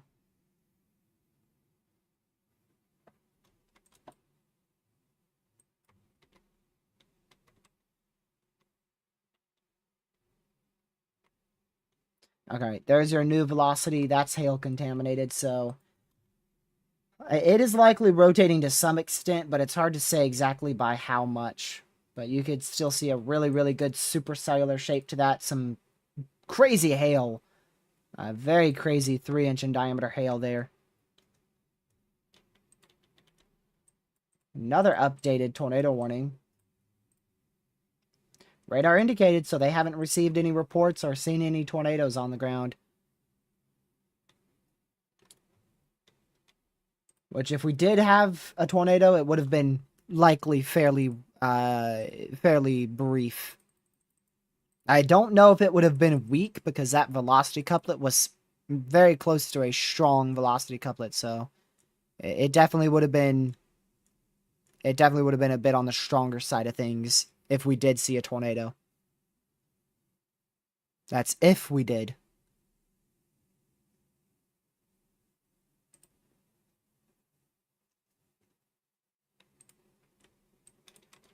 South of what? Muleshoe, Texas.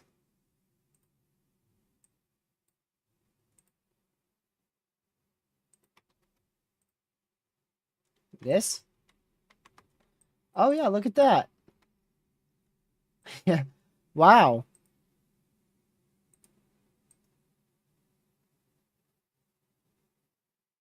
There is a cell merge there. That's going to be a wild card, but you can see it's attached to an outflow boundary. And again, with the classic supercellular structure, that's a classic butterfly split there. Man, what's up with all the classic supercell structures today?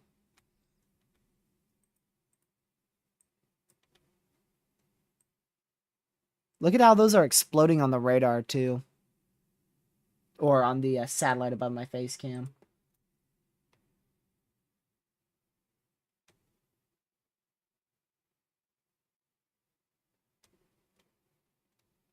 Very explosive.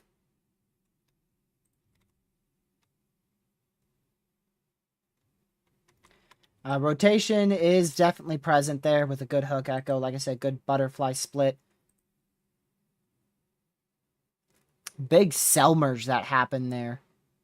Look at that. That is a crazy cell merge.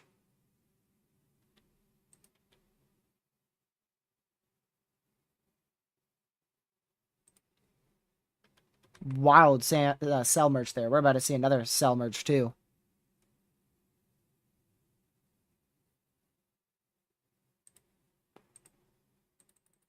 Let's see. Tornado warning in Texas over Caprock is for 81 people. These tornado warnings are fairly low population. Still population, though. But it is on the lower side of population.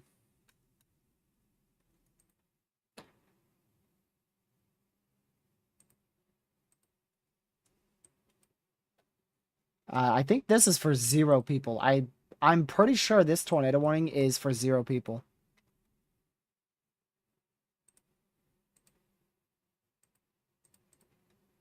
Yeah. 0 people, 0 schools, 0 hospitals for this tornado warning. The one next to it is for 67 people. Both of those are in Colorado. The one in southern Colorado, which is looking crazier every scan, is for 22 people.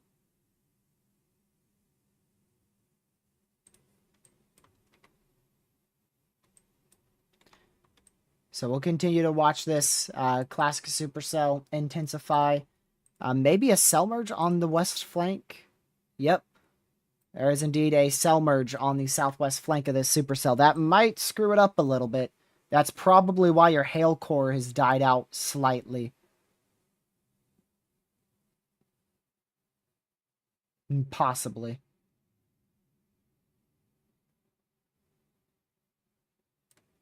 TRG never fights. Yeah, you don't tune into the gaming streams, do you? I'm assuming you've never been in one of our gaming streams before.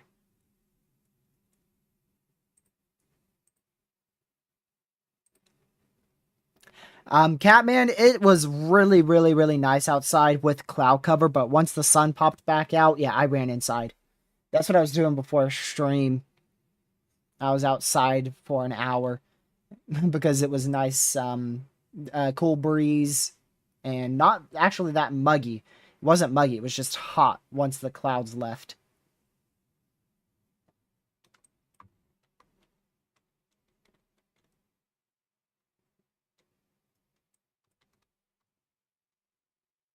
This storm is still trying to ramp up. I'm pretty surprised it's not at least tore possible severe there.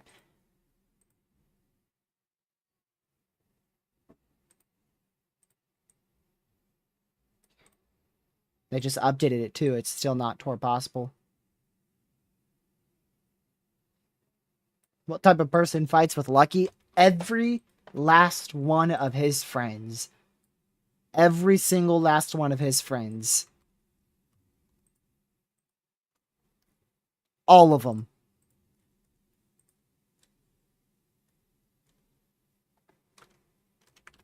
Speaking of the devil, he just texted me. He just texted me.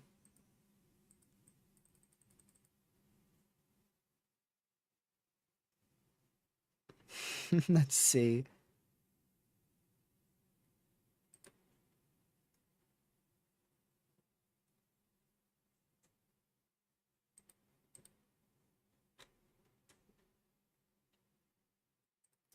And Lucky's ghosted me. He's gone. He'll be back in 20 minutes to send me one text and then ghost me for the next, like, 3 hours.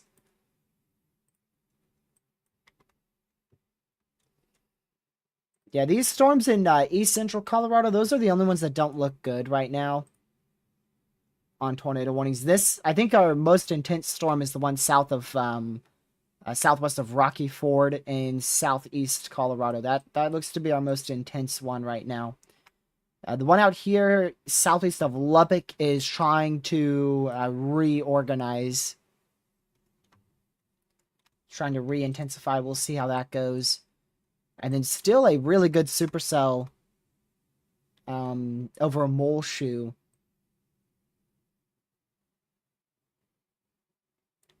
Out here in west central Texas. Really, really classic butterfly split supercell there. That is a really good, really, really good supercell. Not a very large supercell, but still definitely a classic butterfly split supercell there. Two very well distinct updrafts.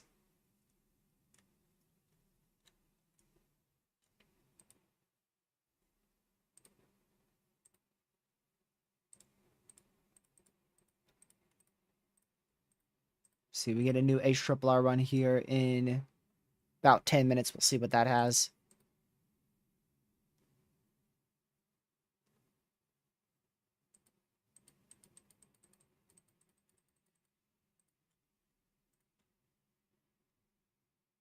What? Huh? This is a severe issued by my National Weather Service out here. That's barely in their jurisdiction. Barely in Blacksburg's jurisdiction there. 1-inch hail, 60-mile-an-hour winds for East Bend, Boonville, and Elkin in northwest North Carolina. I was there about 2.5 weeks ago.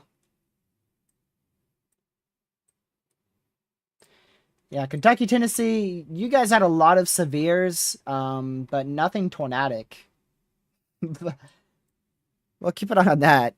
As I say that, I just saw this. This actually looks like a pretty good supercell trying to get going, but it should ultimately fail. I imagine it's going to fail because there's storms on the southwest flank that's merging with it.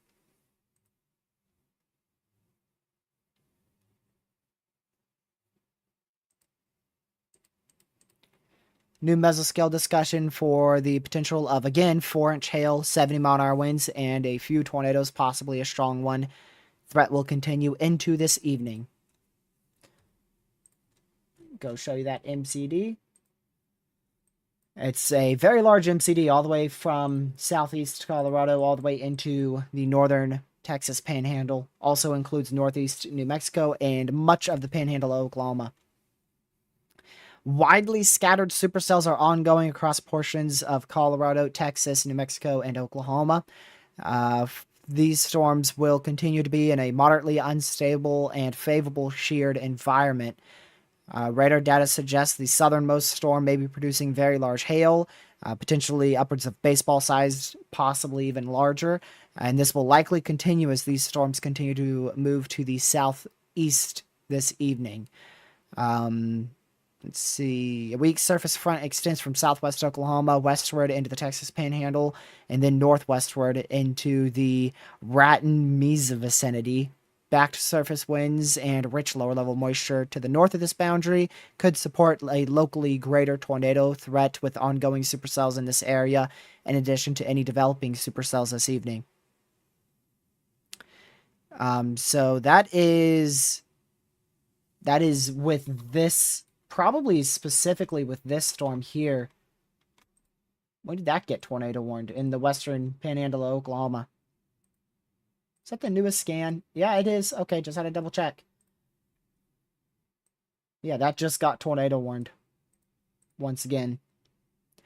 Farther north, a cluster of supercells over east central Colorado is approaching northwestern Kansas. This cluster may continue to organize with some severe weather hazards being possible. And this will likely spread into western Kansas with time. A downstream watch will likely be needed. So we will likely see a new watch in western Kansas here for this cluster of severe storms. Still, actually just got a new tornado warning extension there for this storm in northeast Colorado. That is south of Burlington, Colorado. Close that out here. Yeah, not surprised this is back to being a tornado warned storm. It looks like it's a very classic supercell, even being this far from radar. New tornado warning for sundown. We already mentioned that area before, and that is now a tornado warned storm. Pretty interesting on why they decided to issue tornado warning there. Not much rotation evident there, just a big time hail core. But tornado that could ramp up significantly with that. Looks like our storm southeast of Lubbock is struggling right now. That might not be able to re-intensify. And then the one in Muleshoe, I mean, really, that has a chance to produce a tornado at any given moment with how classic that is. I mean, that is a very classic supercell. It does have that impeding cell merge on its east flank. That might hurt inflow at least a little bit.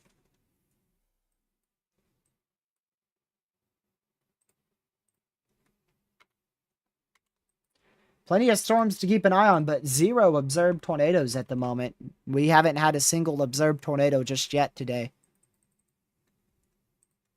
Although that one southeast of Lubbock definitely could have produced 1 or 2 spin-up tornadoes.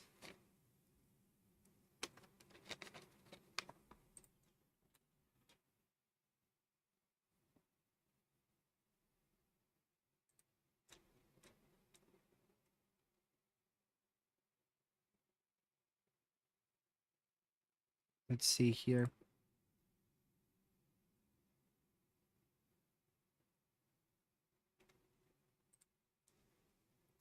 Yep, I hate this radar hole too. This, probably almost all of this storm's lifespan is going to be spent in this radar hole. It started in southeast Colorado, and it's going to probably go all the way until Elk City, and we'll definitely get some visual of it from the Amarillo radar, and then if it's somehow still alive at 4 or 5 a.m. Eastern, we'll get a visual of it from the southwest Oklahoma radar.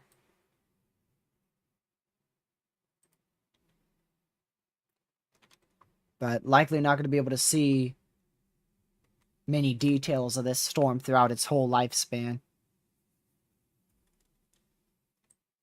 And we've had plenty of tornadoes in this area, so I mean, it's a pretty common radar hole that we have to deal with. Not nearly as common as the one over Ardmore and Durant, Oklahoma, all the way into Idabel, Oklahoma, but still a radar hole there in the Panhandle of Texas.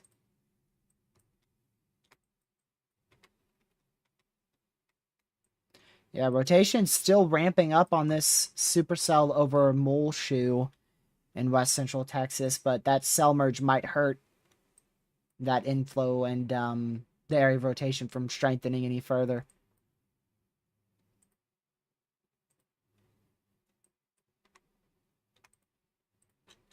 Plenty of severe storms, and they're very spaced out. The ones around Lubbock are the closest in proximity, but I mean, we have one in east central Colorado, southeast Colorado, northeast New Mexico, western Panhandle of Oklahoma. Then we have 4 out of that semi-discrete area around Lubbock.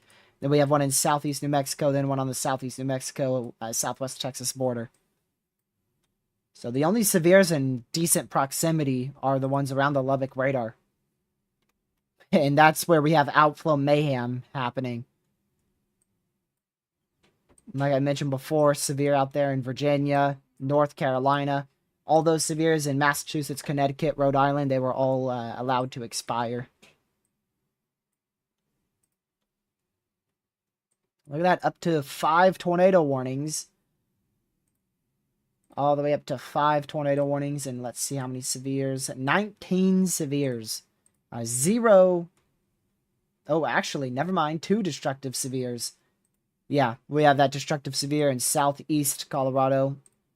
And then our destructive severe on our tornado warning storm in the Panhandle, Oklahoma.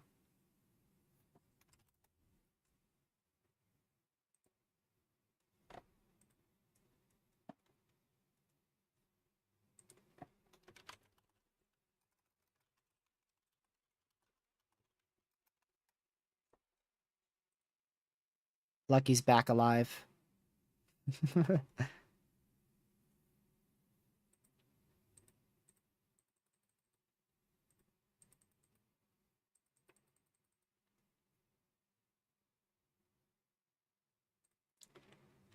See, this just updated. They have canceled that tornado warning. So we're down to 4 tornado warnings.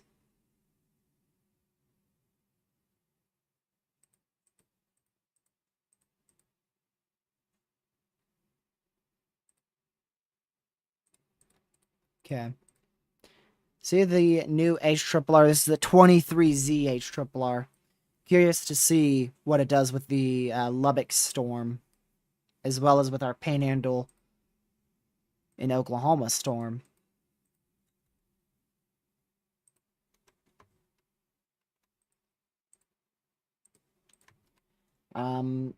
I would be a little bit surprised if we don't see at least a new severe here shortly for this cell in south central Colorado, if not another tornado warning. I'm already quite surprised we haven't seen any extension yet.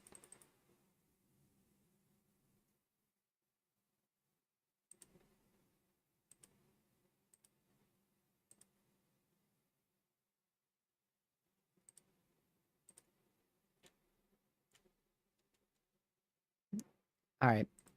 Let's go back down to the Lubbock radar. Still a very classic supercell over Muleshoe in western Oklahoma. Very, very classic. It's currently getting hit by that cell merge here on its southeast flank. That's over Sudan in west central Texas.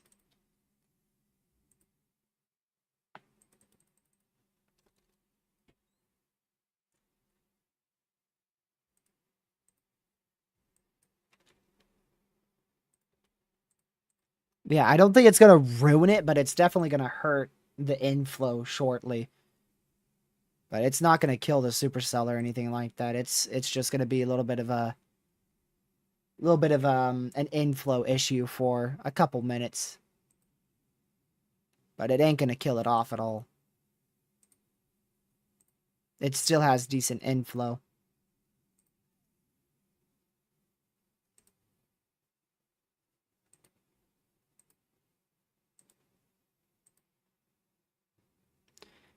Yeah, these storms are in they're in a more surface-based environment as well. Your temperatures aren't as high anymore because we've had so many outflow boundaries and so many storms in this area. Temperatures have probably cooled into the lower 70s. But you also have a much more messy storm mode where storms are competing for the same environment. Tornado warning was extended further into now southeast Colorado. Population on that warning is 19 people.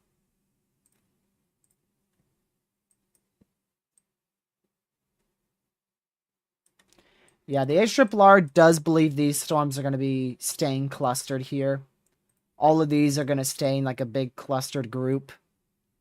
Those northern ones, the HRRR thinks are going to die out.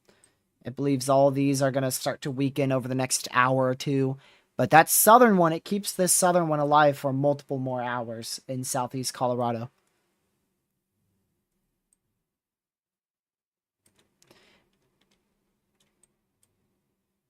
And then it keeps this one now observed. First observed of the day. It keeps that one alive too for also multiple hours.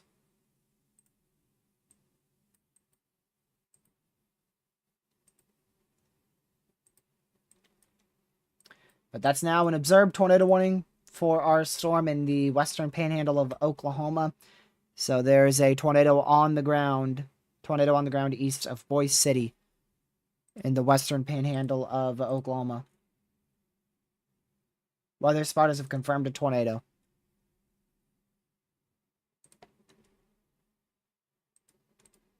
It's very rain wrapped. I've got a chaser on it, and it's so much rain.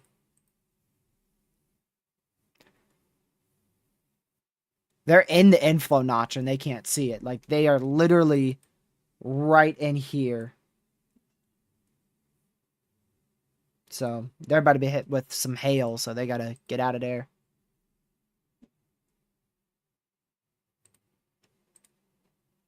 So that's our first observed tornado warning of the day, and that is going to be for 221 people, 2 schools, and no hospitals.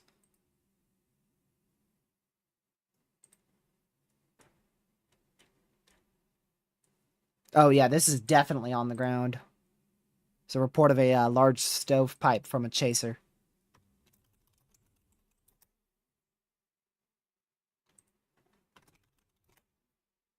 Go see if I can see if he sees it.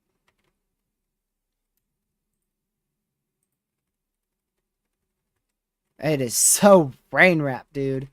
I'm surprised he even got a partial visual of it. That surprises me that he even got a partial visual of it.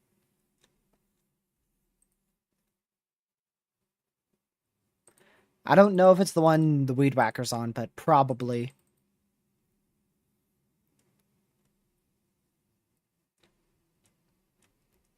Most likely it is. Considering he's always on the correct storms. Oh, hey, that's where our other tornado warning is.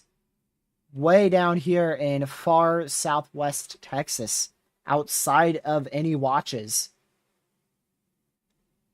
So that's a new tornado warning just issued there in southwest Texas. That is for 6 people. 6 people inside that tornado warning.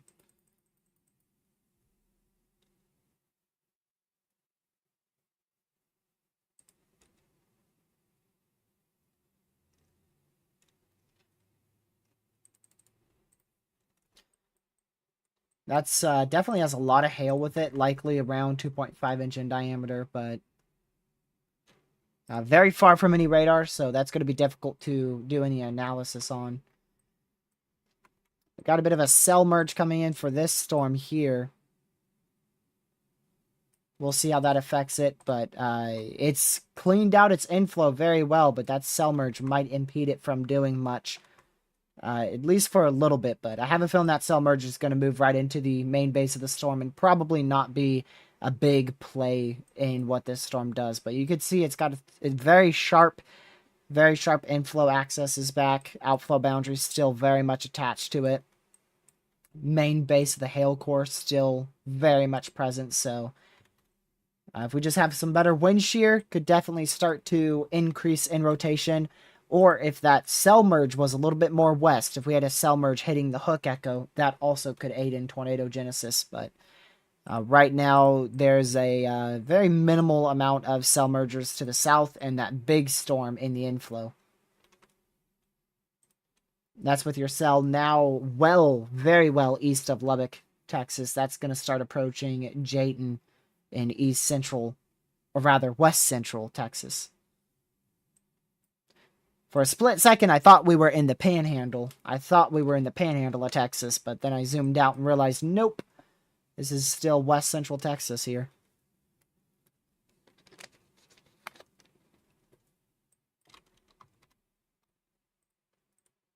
They did upgrade this storm over Sedan for now Tor possible. 2-inch hail, 60 mile-an-hour wind, so that tornado threat and hail threat was increased for this cell.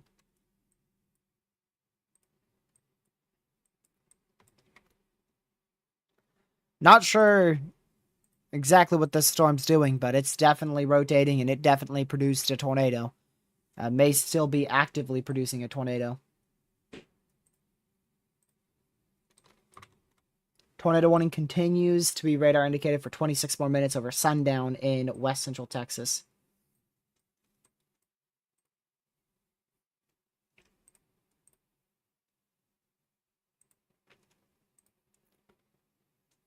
Holy moly, everyone and their mother is live right now. Gracious day. That is a lot of chasers live right now, man.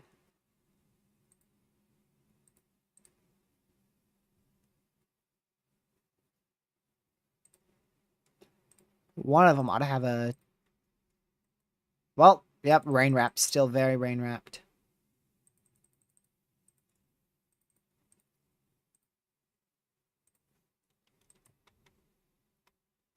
But looks like a classic supercell from our far radar site. We're not going to be able to make out any mesoscale features.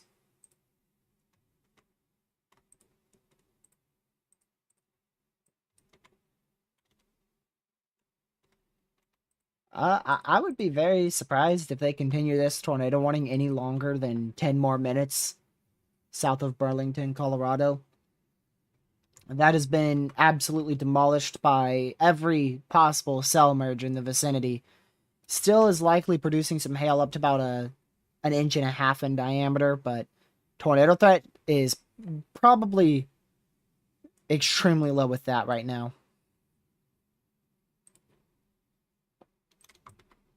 I got 2 outflow boundaries for this supercell over sundown. You have an outflow boundary from our storm out in this area, well southeast of Lubbock. You can see that's released in this area. So you've got 2 outflow boundaries. The one the sundown storm has produced, and then the one our Lubbock cell produced. And those are meeting right at the supercell's inflow.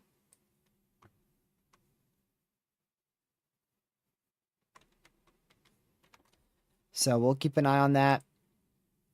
See if those 2 inflows, how that interacts with our supercell over sundown.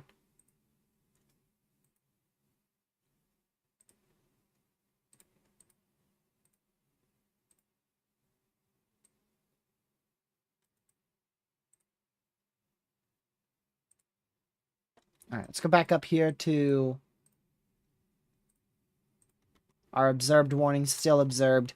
It's going to be nearly impossible to see what happens with that.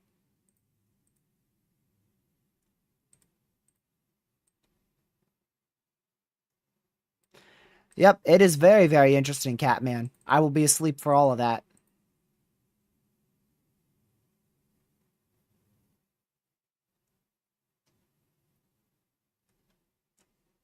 I'll be asleep for all that craziness at 2 a.m. Eastern. No, thank you.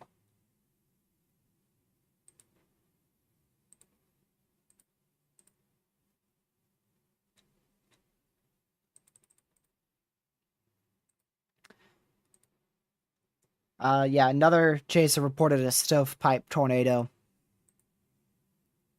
on this cell about 5 minutes ago.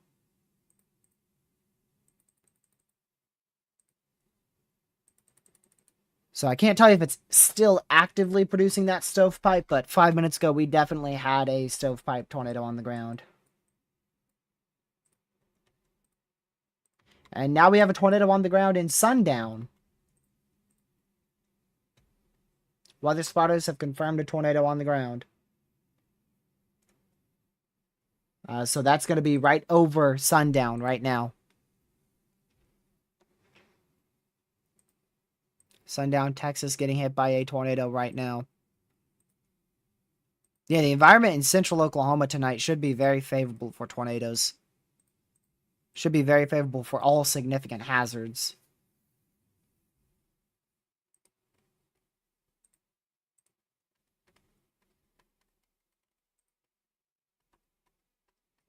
Wouldn't be surprised if the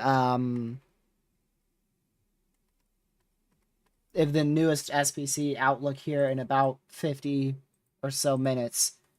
Wouldn't be shocked if we get that enhanced risk pushed into the entire metro of Oklahoma City, all the way into eastern Oklahoma.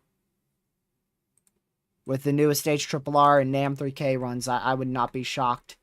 Possibly even larger than that. Wouldn't surprise me.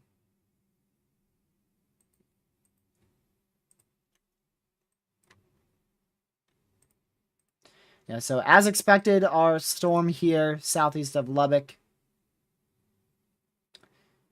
That hook has intensified successfully, not surprised by that. You can see it is now a big old, very big, classic butterfly split supercell. That cell merge, it's there, but I don't think it's going to be much of an issue. It looks like it's cleared the hook echo. At least from what I can tell.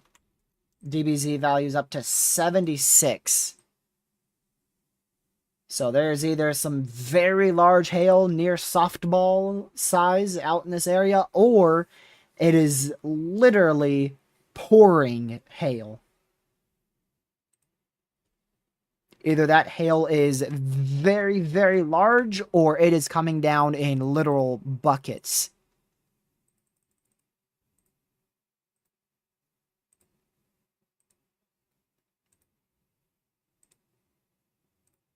Man, very, very impressive supercell here. Very large area of rotation. Not strong rotation just yet. Still pretty broad, but also very large.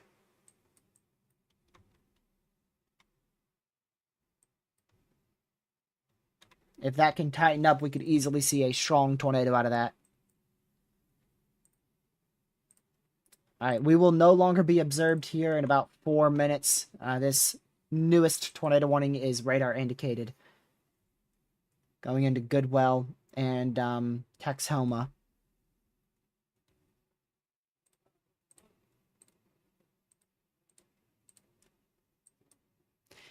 I'm not too sure about it, Caden. The only thing that hints towards it is the HRRR and the NAM3K. None of our, I mean, really nothing else hints towards it. NATOcast doesn't have anything crazy like that. Same with CSU. Take a look at some other model runs.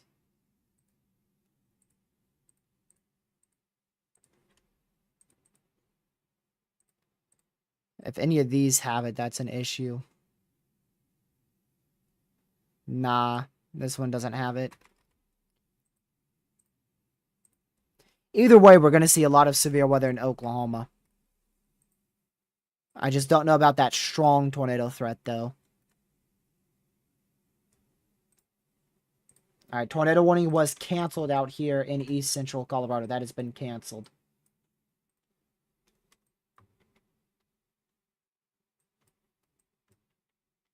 Probably worth a tornado warning here. They did upgrade that to Tor Possible, but that's definitely looks like a tornado warning worthy supercell to me.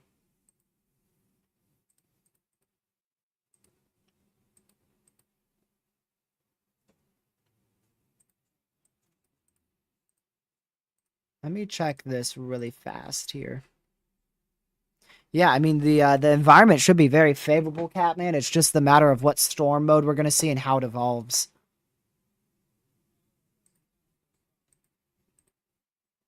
The mesoanalysis environment is based off the RAP model, so you can look at the RAP model too and get a good idea of the environment. Another tornado warning in east central Colorado. That's for Haswell. That area rotation is starting to tighten up there.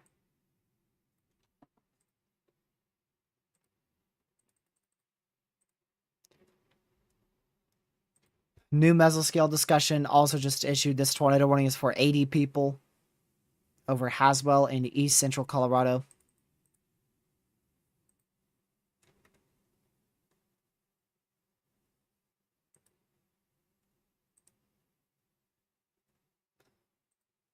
I'm waiting to see that MCD. See what the mesoscale discussion is for.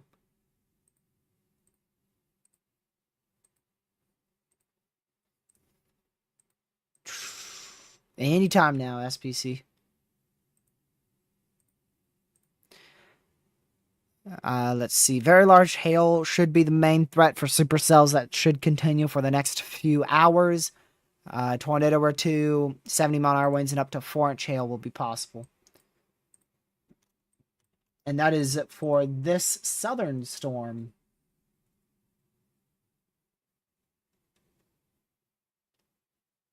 Right in here. The southern cells. Southwest Texas, extreme southeast New Mexico. Also, we just got another AOI in the EPAC. Look at that. Another AOI in the EPAC. So we've got 2 AOIs in the same area, and then a third one too. 3 AOIs in the Eastern Pacific.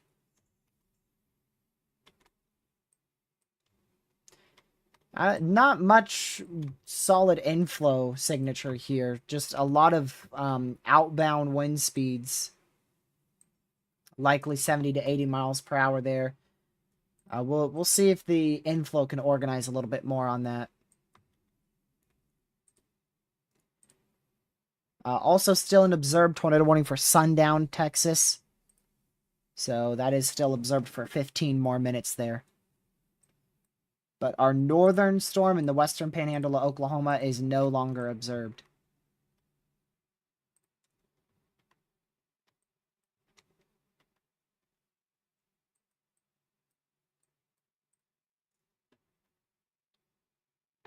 These half of these storms we've seen today have looked absolutely crazy. Yeah, this is probably going to end up trying to drop another tornado if it's not still producing its first tornado here. Because we did get a chaser reported a tornado near sundown in west central Texas. And if that has lifted, we'll probably see another one try to develop shortly. If this doesn't pose a strong tornado threat here, northeast of Post in west central Texas, then it is at least going to pose a damaging wind threat of probably 90 to 100 miles per hour again. Now, this is looking up a little bit higher than the first time. The first time we were right next to the Lubbock radar site about an hour and a half ago. It was about an hour ago. And now we're a lot further from the Lubbock radar site. So if we take a look here, we're looking about 3,000, right about 3,000 feet up. So that could lead to a lot more corruption with that cell. Here's that report. Trained spotter reported a tornado at 004Z. So that was, what, 13 or so minutes ago? Just northwest of sundown. And there's a report also in the western panhandle of Oklahoma. That was reported at 23:54 Z.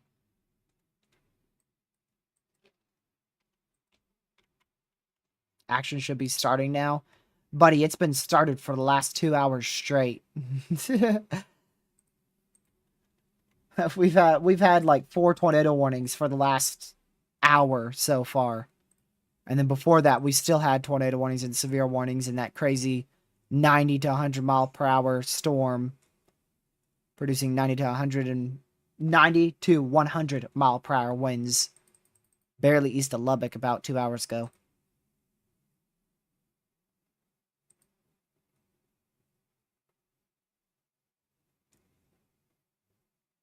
Let's see.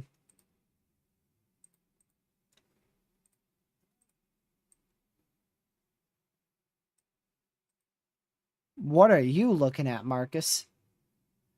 I don't see no giant line on the HRRR. At least for now.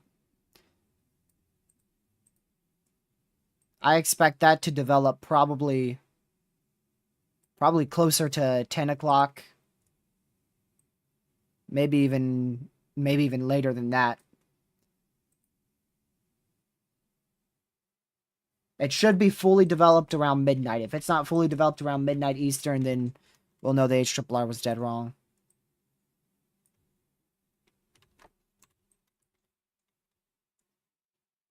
It's got another cell merge coming from the south. The fact that still ain't tornado warned is mind-boggling, honestly.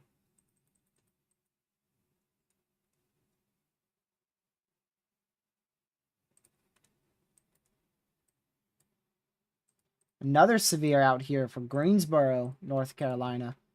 60 mile-an-hour winds, 0.75-inch hail. This is what we typically see here in the Carolinas and Southern Virginia in summer. Big, fat blob of mess with some hail and winds. That's normally what we see. Look how spaced out these tornado warnings are. All 5 of them very, very spaced out.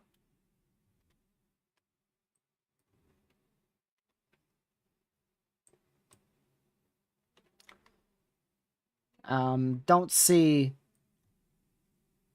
much rotation with that over Sudan right now.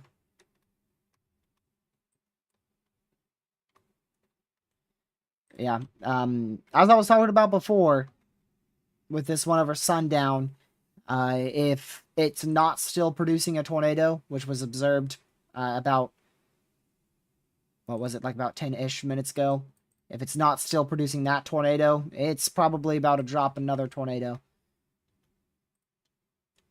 That was pretty easy to spot, considering you had 2 outflow boundaries in the perfect position to intersect with that hook echo. That was very easy for me to spot about 20 minutes in advance there. No surprise there.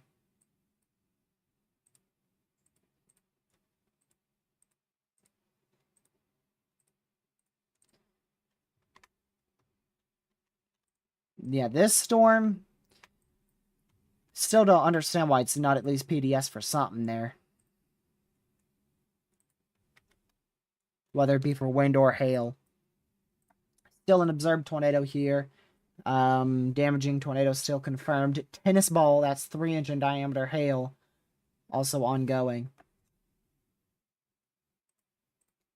Actually, tennis ball is 2.5-inch in diameter hail. My bad, my bad. For some reason, I thought that was 3-inch in diameter hail.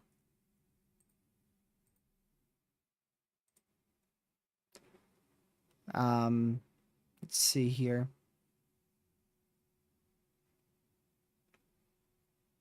Yeah, both of these could easily produce tornadoes. This one's likely already producing again. And then our other cell out here, which is northeast of Post in west central Texas, that's trying its best to produce.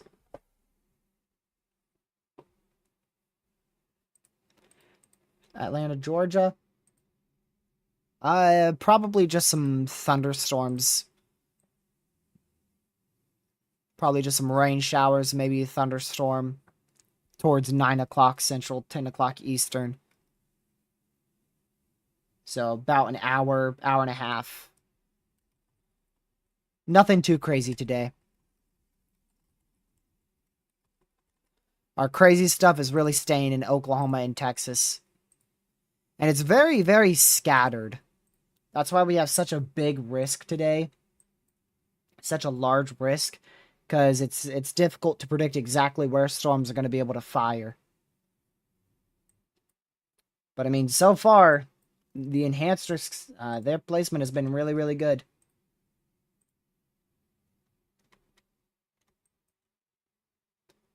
Welcome back, Kaylee. I mean, you missed a lot of damaging winds. 2 tornadoes, possibly the third one right now, southwest of Lubbock. Just southeast of Sundown. And, yeah, plenty of tornado warnings in Colorado, too. Alright, tornado warning was allowed to... Actually, tornado warning was canceled. They just canceled this tornado warning north of Mentone in southwest Texas. So we're back down to 4 tornado warnings.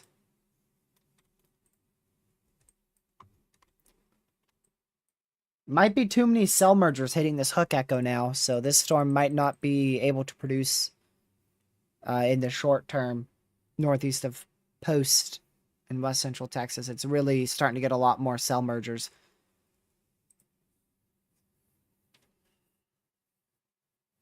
Do you think I will be in the enhanced risk on Sunday? Let me check.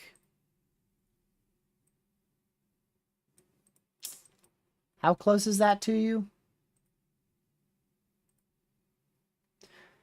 Yeah, I could easily see that being expanded more east.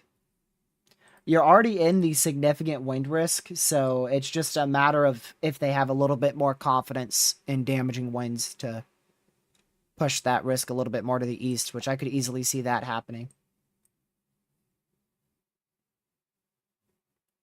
Thank you, Evans. I appreciate it. Glad to see you back in the chat. Severe thunderstorm watch has been issued in southwest Kansas. That's really for just a few storms. There's one cell out here going towards Sharon Springs, Kansas. That will be there in about an hour and 10-ish minutes. And any of these storms that might be able to survive that long will also move into that severe watch in southwest Kansas.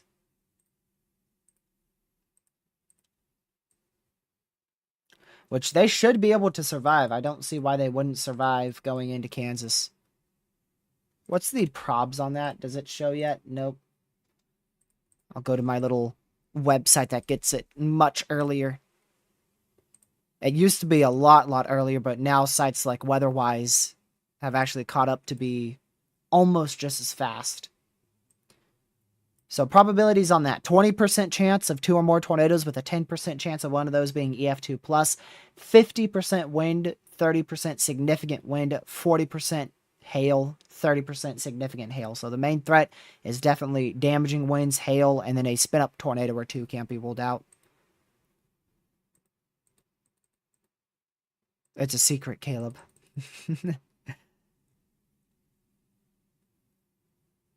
The more people know about this site, the more it lags out.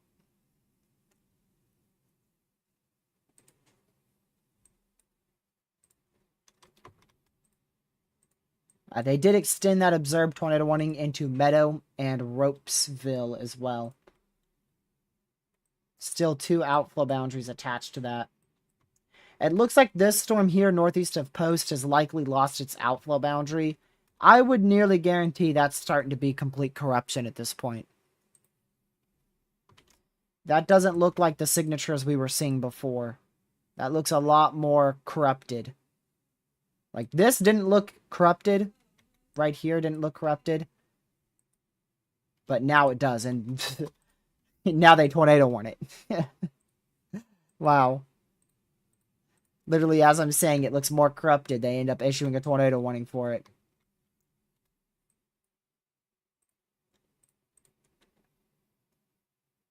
Yep, no one has to know, Kaylee.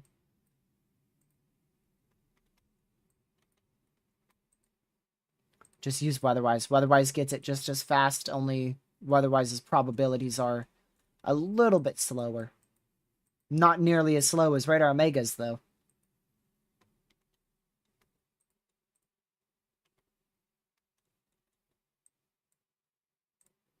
Come on, Caleb. I mean, you're stuck in school and being grounded anyways. It ain't like you're going to be using it much. We're up to 6 tornado warnings, 2 of which are confirmed for the same storm. Zero PDS warnings right now.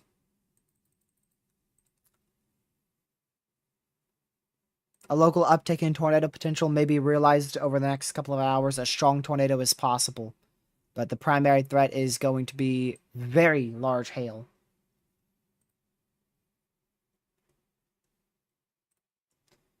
There's so many mesoscale discussions, you can't even see it. There's like 3 or 4 around this area, but that's your new mesoscale discussion. I just attempted to circle it in white. The greatest tornado threat will definitely be focused with this area in here and this area in here.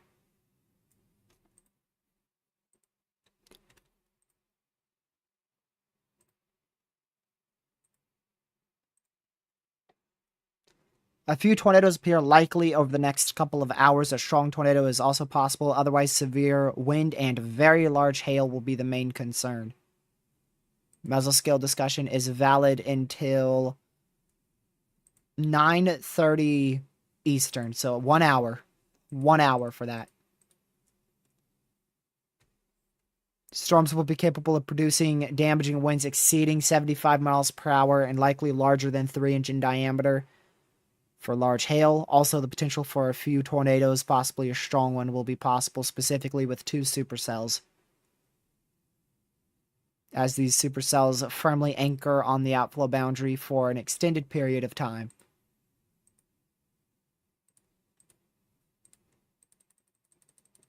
It's a lot of mesoscale discussions. Bunch of them.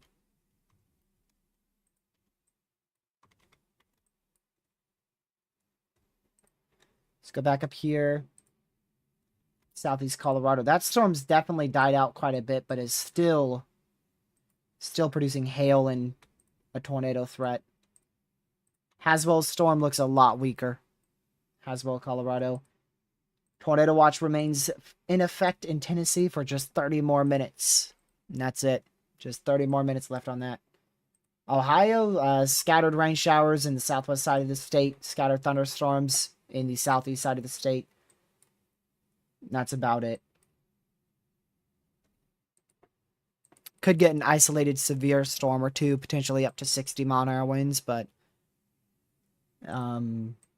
yeah, really not going to see anything too significant up there.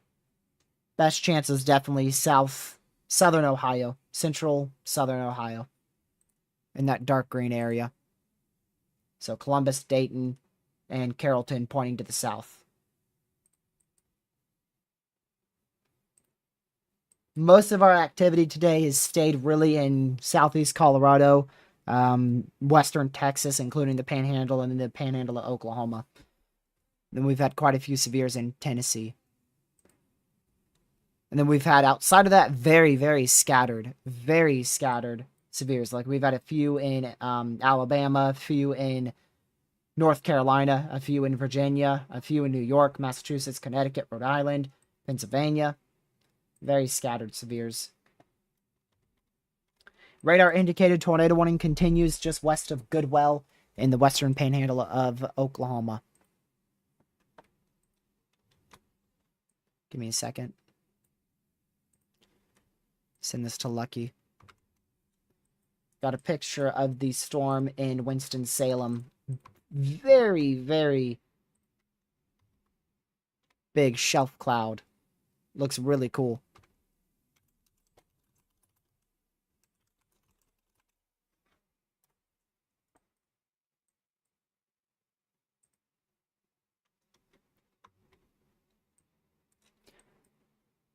Update to our tornado warning up here. It has been continued for 13 more minutes.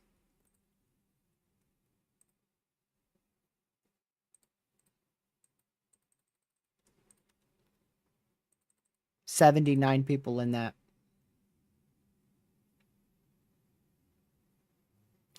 Oh, come on, Kaylee, really?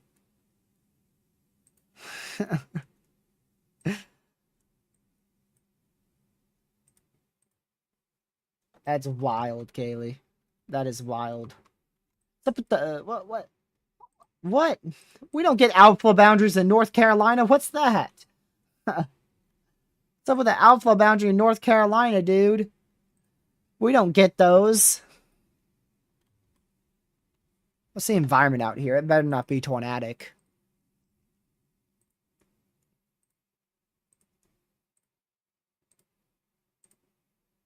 Oh, okay. Very unfavorable for tornadoes. Gotcha.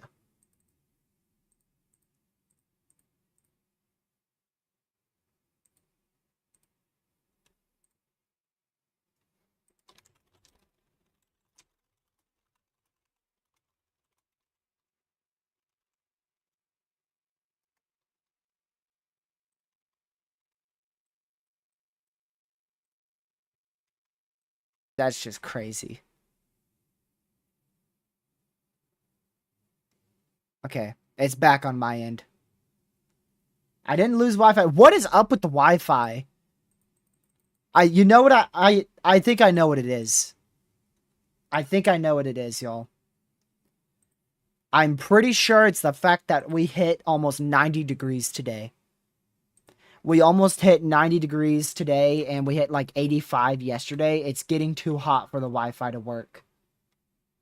I'm telling you, we're literally that sensitive to weather. It's just too hot. The Wi-Fi's giving up. It ain't hot in the house, I can tell you that. I'm freezing. It's very rare for me to be freezing during a live stream.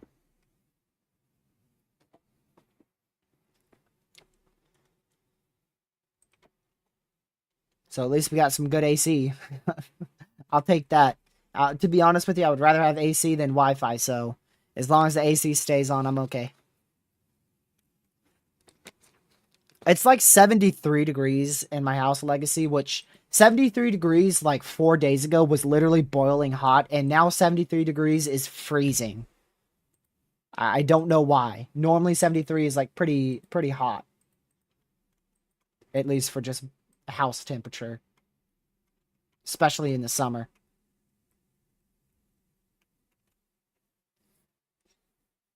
No, I would rather have AC than Wi-Fi.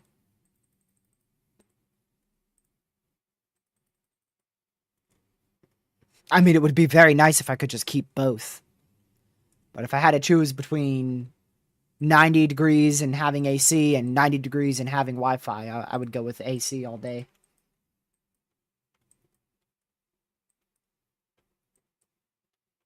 Try living in Texas. You know, I've really wanted to live in Texas, but after looking at y'all's temperatures, I might just pass. But I've seriously thought about living in Texas.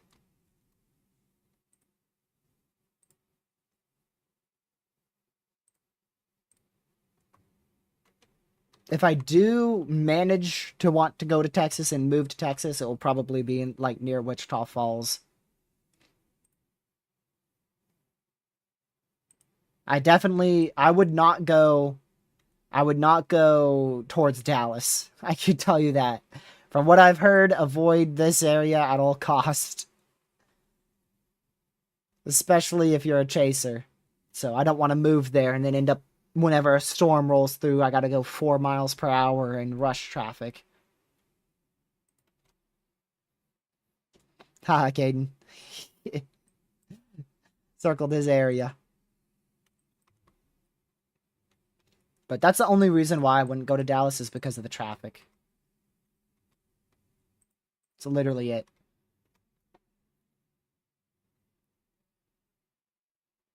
It's 10, not 5. Ooh. Good luck catching a 70 mile per hour moving supercell at 10 miles per hour. No, I'm not agreeing to your TOS. Caleb.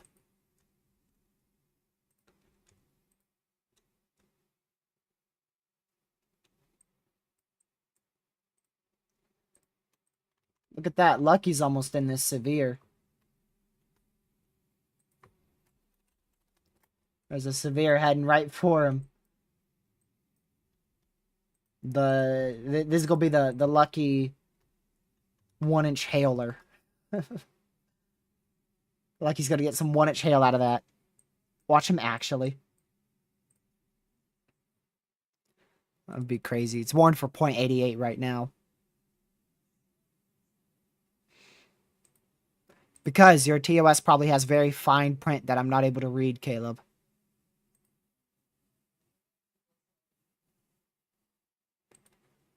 It probably has very fine print. Very small print.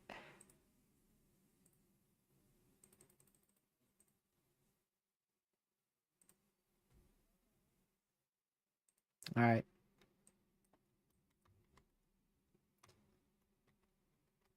Yeah, this storm in Ropesville is still observed.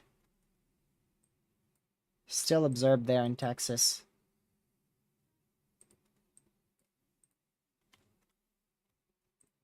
We'll see if they expand this tornado warning here in southeast Colorado. It's kind of 50-50 on that. And then this one over Haswell, I would be shocked if they expand that. I would be blown away if they expand that one. Well, our storm west of Guyman has successfully produced at least one tornado so far. We'll see how many it can produce on its long journey. Because it's probably not going to be stopping anytime soon. We've almost been live for 3 hours already. We're coming up on 3 hours.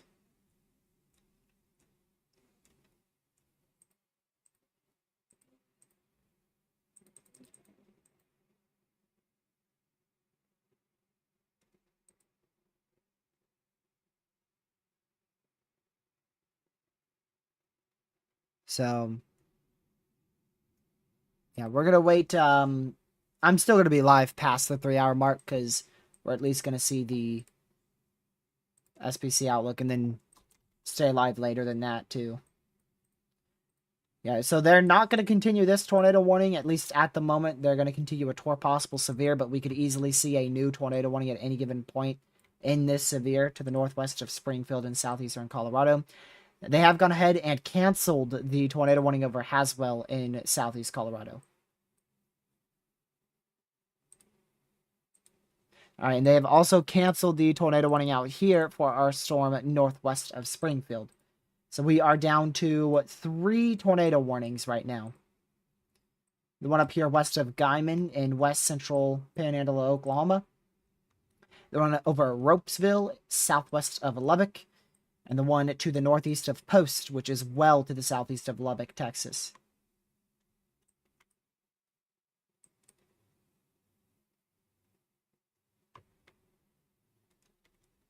So we'll keep watching this area of broad rotation to see if it ever tightens up.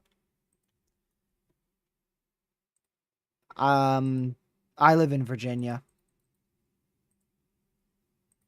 The state where nothing happens. At least in my neck of the woods.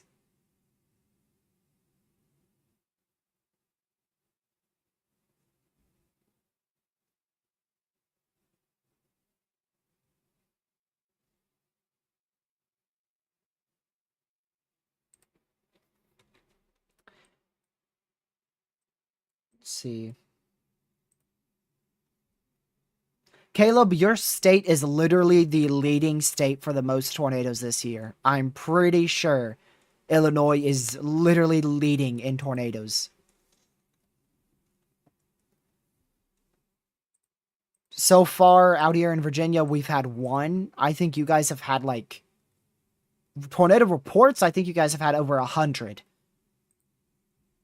We've only had 1 report here in Virginia, and it was surveyed as an EF0. You guys, I think, are over 100 reports now.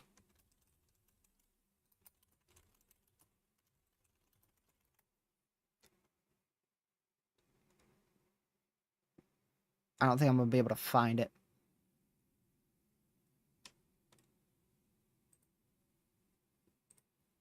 Yeah, you guys are over 105 tornado reports. Over 105.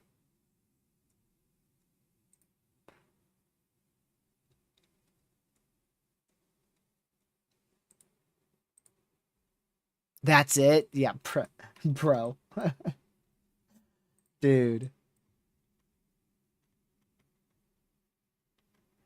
Yeah, one is a lot. That's about all we get. I think we normally get about 4 or 5 a year. That's one tornado I missed. And you know where it was? You know where it was? You know where it was? It was, shoot. I think it was around here.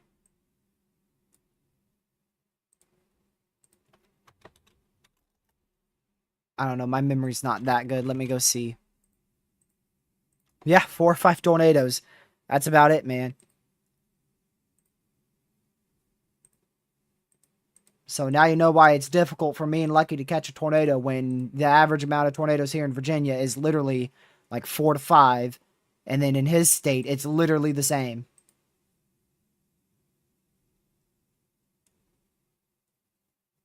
Okay. It was... I'm close. I'm close, actually.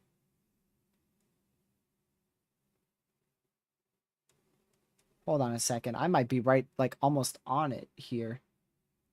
It was... I'm pretty sure it was somewhere right in here. Alright, we just got an update to a warning. I want to look up this area.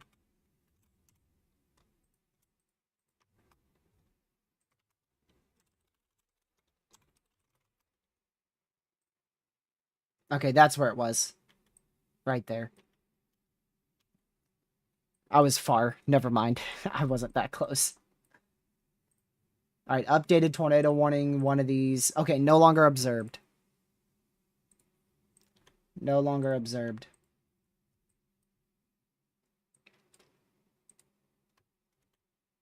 Uh-oh.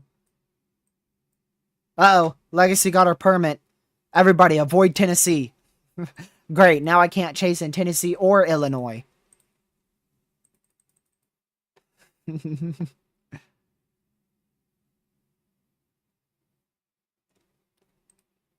Now I gotta avoid Tennessee, man. So I can't drive in North Carolina because Lucky. I can't drive in Illinois because Caleb. I can't drive in Tennessee because of Legacy. I can't drive in Oklahoma because of Kaylee. Can't drive in Texas probably because of Ben. Or Caden, whichever one has their permit. Or is close to getting it. Or license.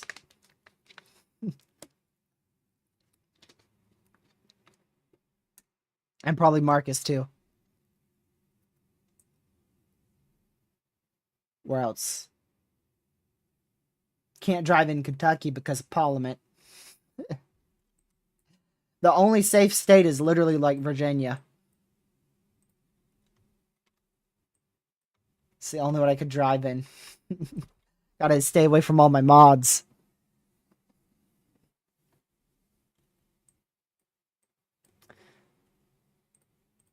Let's see here. Nebraska? Nebraska. I know we've had a few viewers from Nebraska, but I don't think they're bad drivers. They're nothing compared to Caleb and Lucky.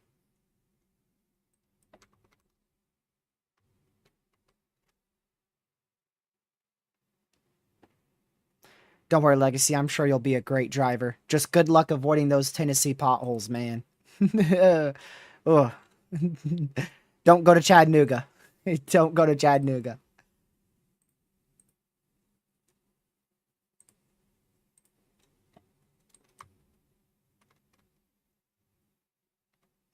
Buddy, I stay on the left side of the road. I'm a good driver. Yeah. Yeah, do that and it will be a very quick 1 one trip way to jail. That's a very fast way to go to jail. I get my license in 1 month. Yep, there goes Texas. There goes Texas. Now I can't drive in Texas either.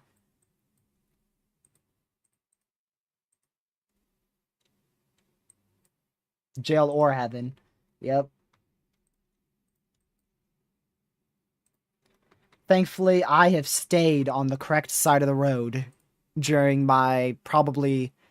Man, I gotta be getting close to probably like 200 hours driven at this point. I wish I like kept track of how much I've driven. I've driven a lot. And I've never been on the wrong side of the road. That's how it should be. Take notes, Caleb. Take notes.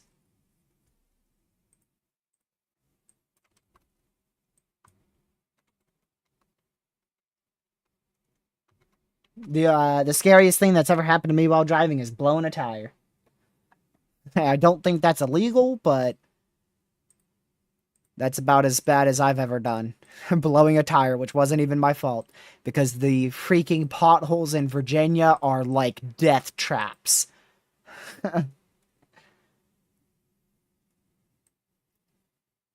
I'm telling you, they are horrible. It was right around 220. Right on 220 is where I blew that flat tire. Where was it? It was probably somewhere in here. Pretty sure I was on the west side of Martinsville.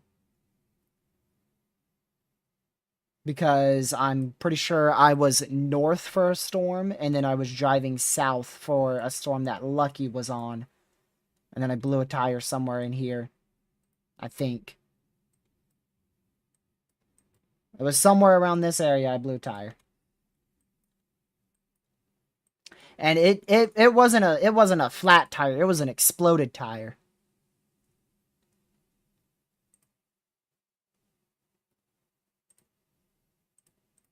It might have been a little low on it pressure, Kaylee, but I mean it wasn't like fully flat and I didn't realize. It just exploded when I hit the pothole. Like part of the rubber flew off. Was there a boom? Yeah. Yeah, that's what happens when you blow a tire. There was a boom. Believe me, I heard that. That was pretty easy to hear. It was not fun. I had a spare tire too. I could have changed it, but we got a used tire.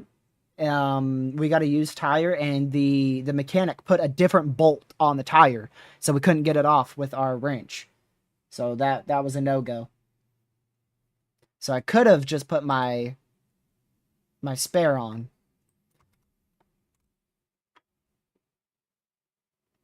Have I ever been pulled over? Not once in my life. Nope. The last time any of my family members were pulled over, I've got a lot of family members too. I what, like 11 family members that I'm very, very close with in this area. The last time one was pulled over, shoot. Maybe like 2007? It was probably around 2007. The last time somebody got pulled over in my family. By a popo.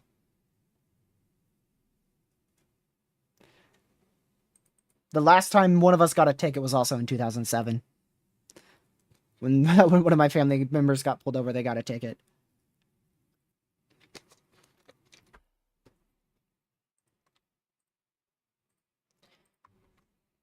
Cannot afford to get that insurance up, so nobody has been speeding in our family. All it took was one ticket and everybody slowed down in my family. And I've never sped up. I've never gotten fast enough to get a ticket. Lucky, on the other hand, that's for another day. Lucky, on the other hand, I'll let him tell you all that story if he wants to.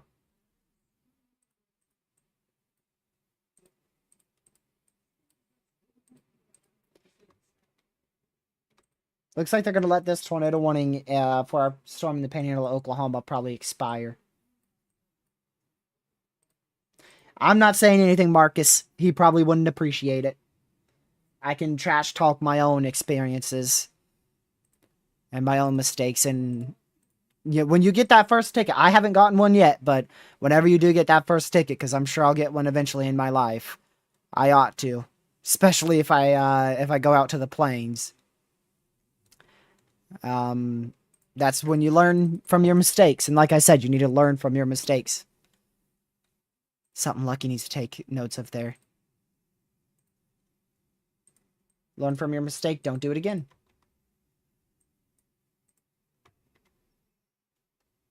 And improve, too. You gotta improve. How do you improve at driving, Caleb? You don't go on the wrong side of the road and you don't speed. Because I bet you've already done both of those. What's your all speed limit on NC highways? It depends. It's normally 55 to 65. On 220, it is 65 on 220 here in Southern Virginia. And then it goes to, pretty sure it's 55 along 14. Most of this is 55. And then I think 29 is also 65. And then I'm pretty sure 58 is 60. The highest speed limit is probably with the interstates. You can go 70 on those. I don't think we have a speed sign of 75. Pretty sure there's no speed limit of 75 in Virginia or North Carolina.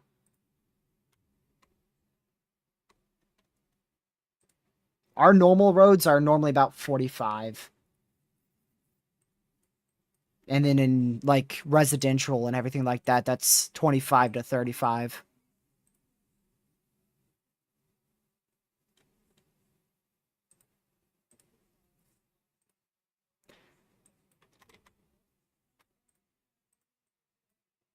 Texas speed limits are 85 to 90? Dude, that is insane. That is insane. I wish the US had, what is it? Does Germany have it?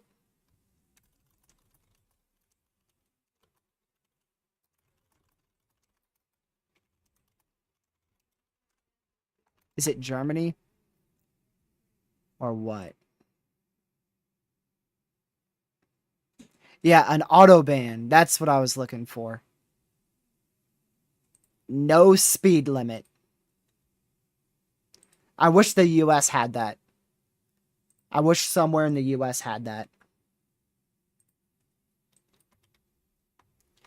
If I had to guess on where it would probably be in, like, Kansas or Texas.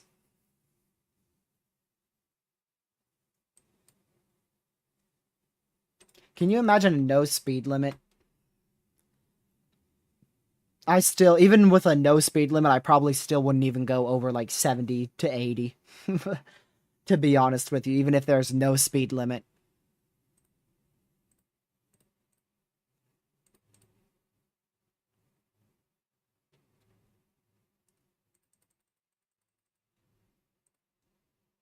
I wonder what's the top speed Lucky is gone. I'll have to ask him. I have to ask him when I probably call him tonight. Hey, Lucky, what's the fastest you've ever gone? Hit the record button. Record him saying some absurd speed or something.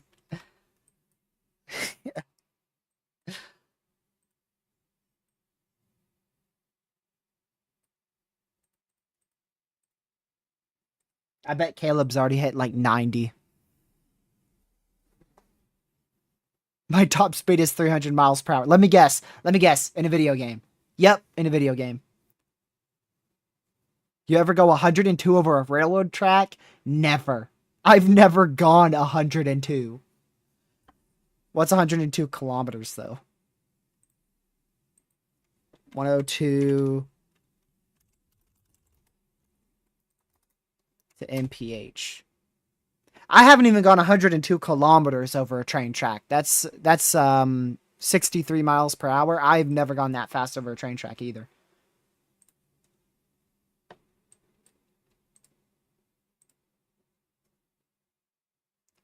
Whether it be miles per hour or kilometers, I've never gone that fast over a train track. Ever been on 121 at night?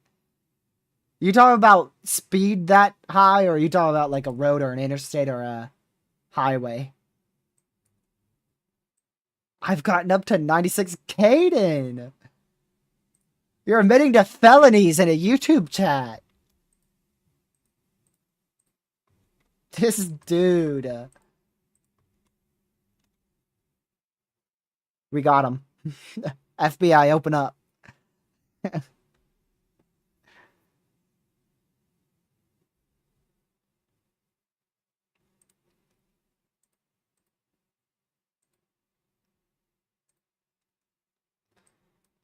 Yeah, but for train tracks, I've normally slowed down. It depends on where. It depends on where, because if there is, sometimes train tracks are very much. Well, that's a tornado about a touchdown there, northwest of Jayton. Tornado about a touchdown northwest of Jayton in Texas. Also a PDS severe for 2.75-inch hail there in Anton, and another PDS severe 2.75-inch hail west of Kermit in southwest Texas. But yeah, it depends for the train tracks, because some train tracks, especially near Bassett in south central Virginia, I've been through that area before. I've chased actually I chased a storm on stream in that area. There's railroad tracks where you can't go over like 20 or else you're literally going to go airborne. Whilst I've been over some train tracks in North Carolina where you can literally go over them at like 50, 55 miles per hour and it just feel like a tiny little bump in the road.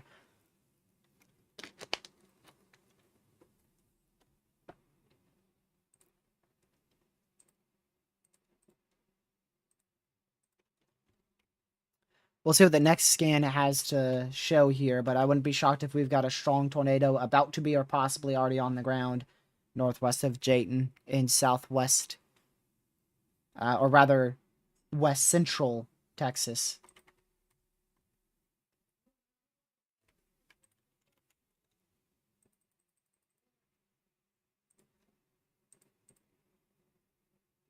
Go-karts are awesome. Last time I went on vacation, it was actually not the last time. The last time I went to Myrtle Beach, but the time before that, we went to a go-kart track. I spent like literally, not even kidding, 60, maybe even $80, somewhere between there, on just go-karts. They are awesome. I want to go to a larger go-kart track because I've only been to like a very, very small one. I did go to an outdoor one, a large outdoor. I haven't been to many outdoor ones, but I've been to a large outdoor one like 6 years ago, and it was awesome. Go-karts are just, man. If you've never been go-karting, you are missing out, and it is crazy on what you're missing out on. It is awesome.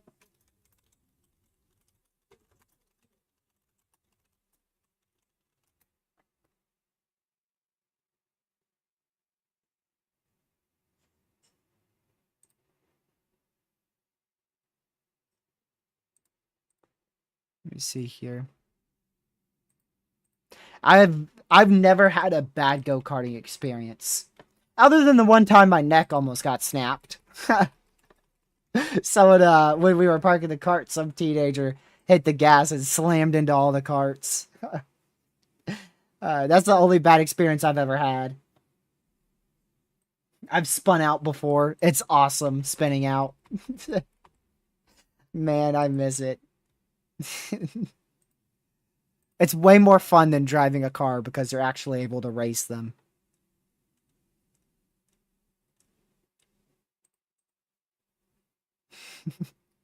I've had so much fun on go-karting, dude.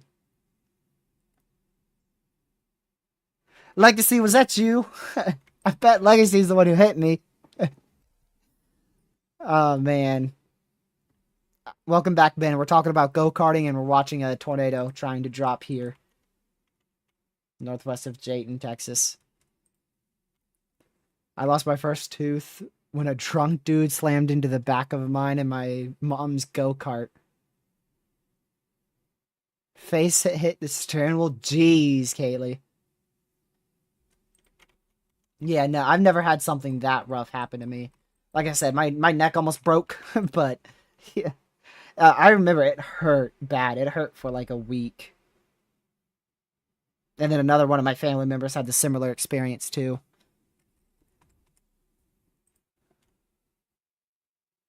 Let's make speeding legal for people. Yep, that's go-karting. Let's make speeding and turning very, very quickly in a closed course legal. With a bunch of teenagers.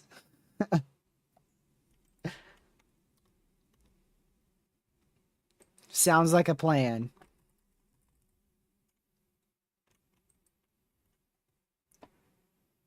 Never stop speeding. Yep, and that is the mentality that leads you in jail or in heaven. One or the other. What's wrong with teenagers? Man, Caden. Where do I even start? I don't even think I could start. We've probably had a stationary strong tornado on the ground here for the last, like, 8 minutes here. Northwest of Jayton in Texas. We're down to 2 tornado warnings. What's right with teenagers? That's a good way to put it. That's a really good way to put it. What's right with teenagers?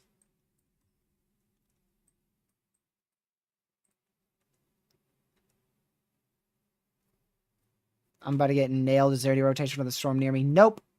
And hello to you, Carson. Good morning.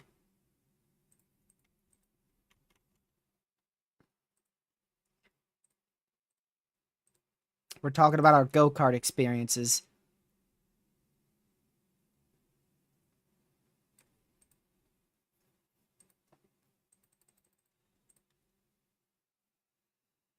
Yep, they have expanded the enhanced risk into, I believe, the Oklahoma City Metro for tonight. Big time enhanced risk expansion.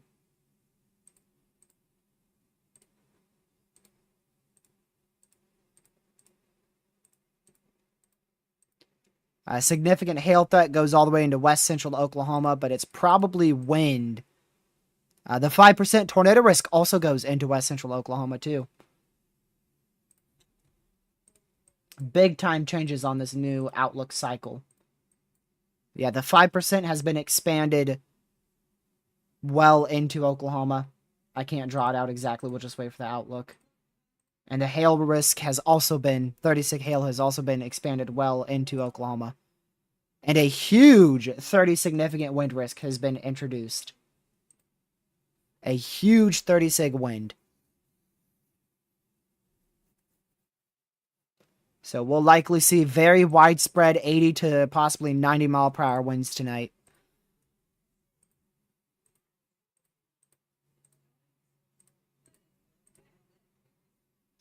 Which I probably won't be live for that. I'll be asleep. Who knows though? Maybe there is a chance I will possibly consider an urgent stream tonight if I'm up.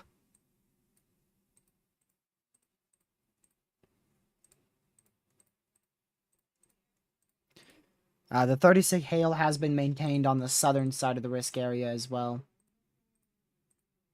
None of these are the new outlooks yet, but typically, weather-wise, is the first to update.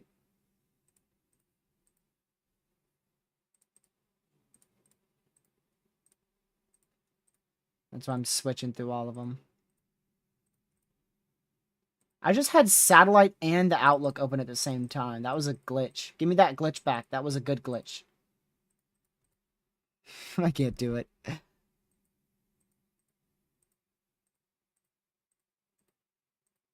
Right, let's go check that area of rotation. Likely starting to die out now, but I mean, that was probably a strong tornado that just occurred stationary for like 8 minutes northwest of Jayton.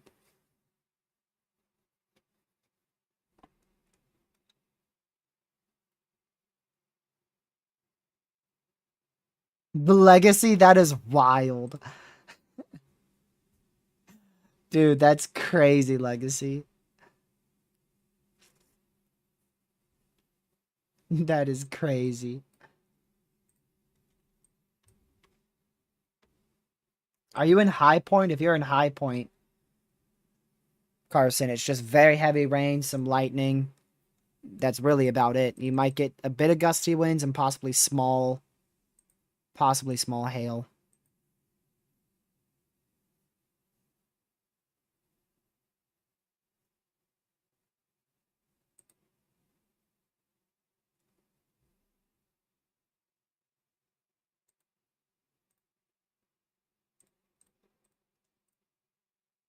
Let's see.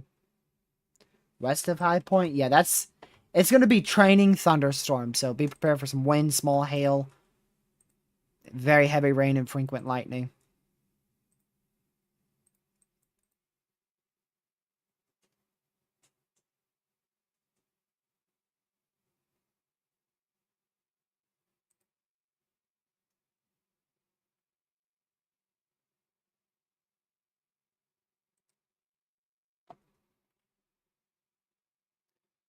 Let me see real quick.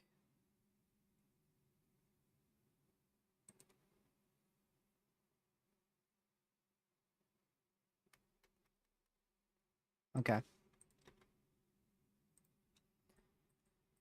Something for a tornado warning. Radar indicated there for Jayton in Texas.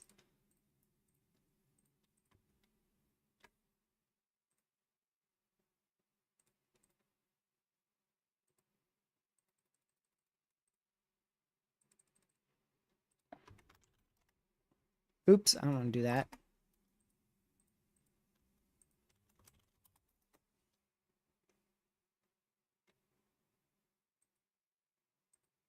Wait, what? Today's Friday.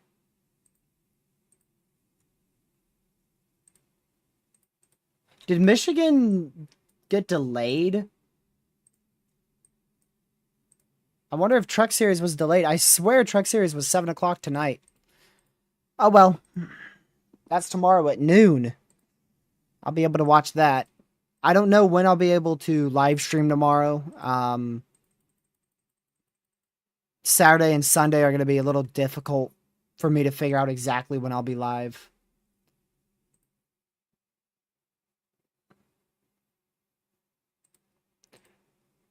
I knew today was Friday. The only thing that I was questioning is normally Truck Series NASCAR runs on Fridays, and it said tomorrow at 12, and I was like, wait, what? Did it get rain delayed or something? But I knew it was Friday. For once. For once, I actually knew the day.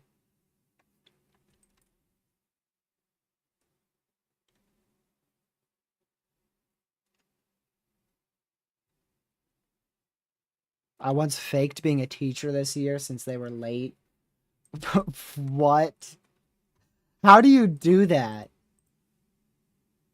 That makes no sense.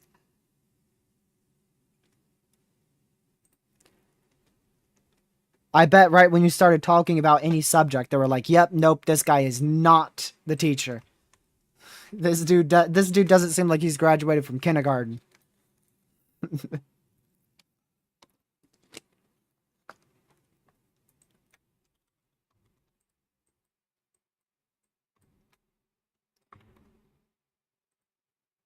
All right, there's your new outlook. You could see the enhanced risk was expanded well into Oklahoma, all the way into Oklahoma City. 5% tornado risk was expanded almost into Oklahoma City. Hail risk was expanded into Elk City and Clinton in Oklahoma. And then your damaging wind risk, big 30% and big time 30 significant wind risk there.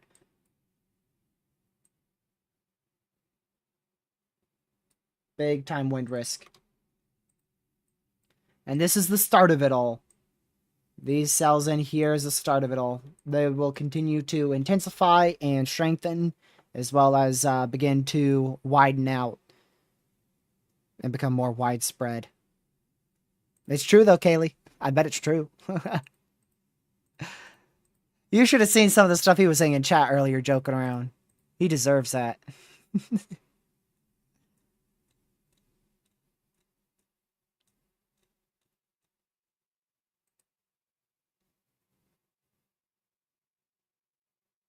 I get better stuff with it, I can't English.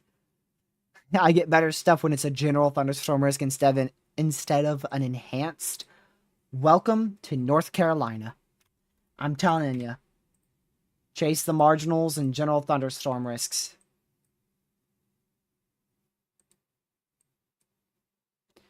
Don't go for the enhanced. Slight risks, okay, you can sometimes get away with those. Marginals, chase. General thunderstorm risks, depending on the setup, might want to chase. Moderate risks, yeah, you might as well just probably call it quits and go back to bed. I haven't seen a moderate risk verify here before. The last risk I can remember that was a high-end risk was a high risk back in 2011 that verified.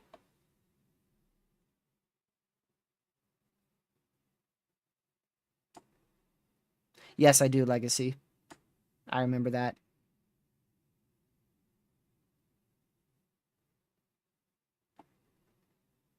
I forgot how I put the watermark on it, but I do remember that.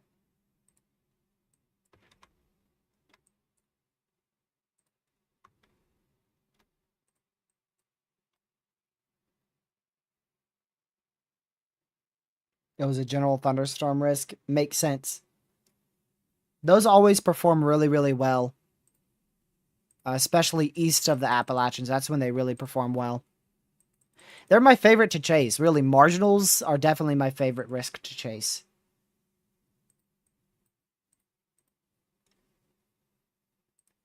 Let me see. What day did I almost get a tornado? Trying to see it.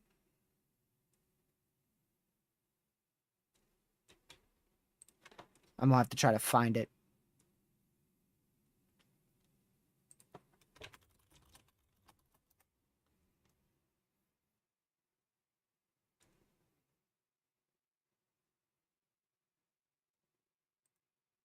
Alright, I think this was it. Nope. I ain't gonna go searching for it. It's gonna take me forever to find it. Tried for a second, and then I just gave up.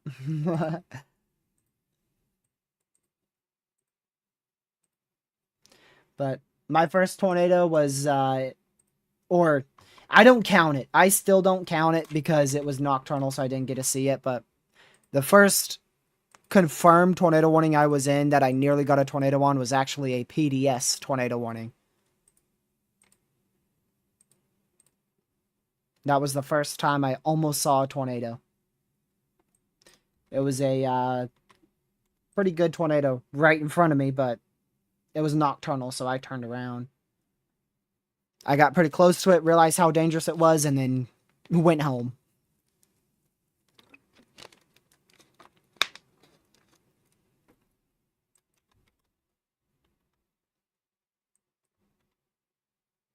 Gonna keep an eye on this storm going north of Lubbock. Definitely could try to go tornadic.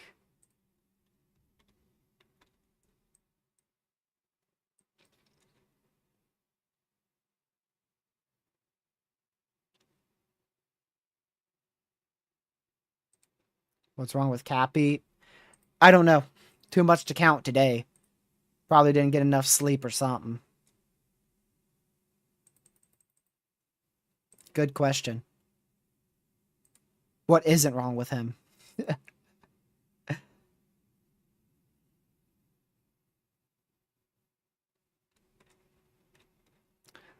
Few supercells are expected to organize, congeal up into a line tonight.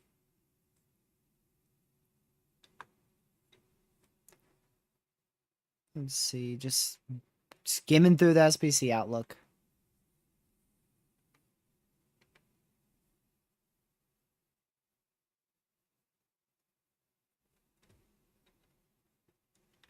Yeah, so we'll likely see a couple tornadoes tonight. We'll likely see 80 to 90 mile an hour winds, and we'll likely see 3-inch hail.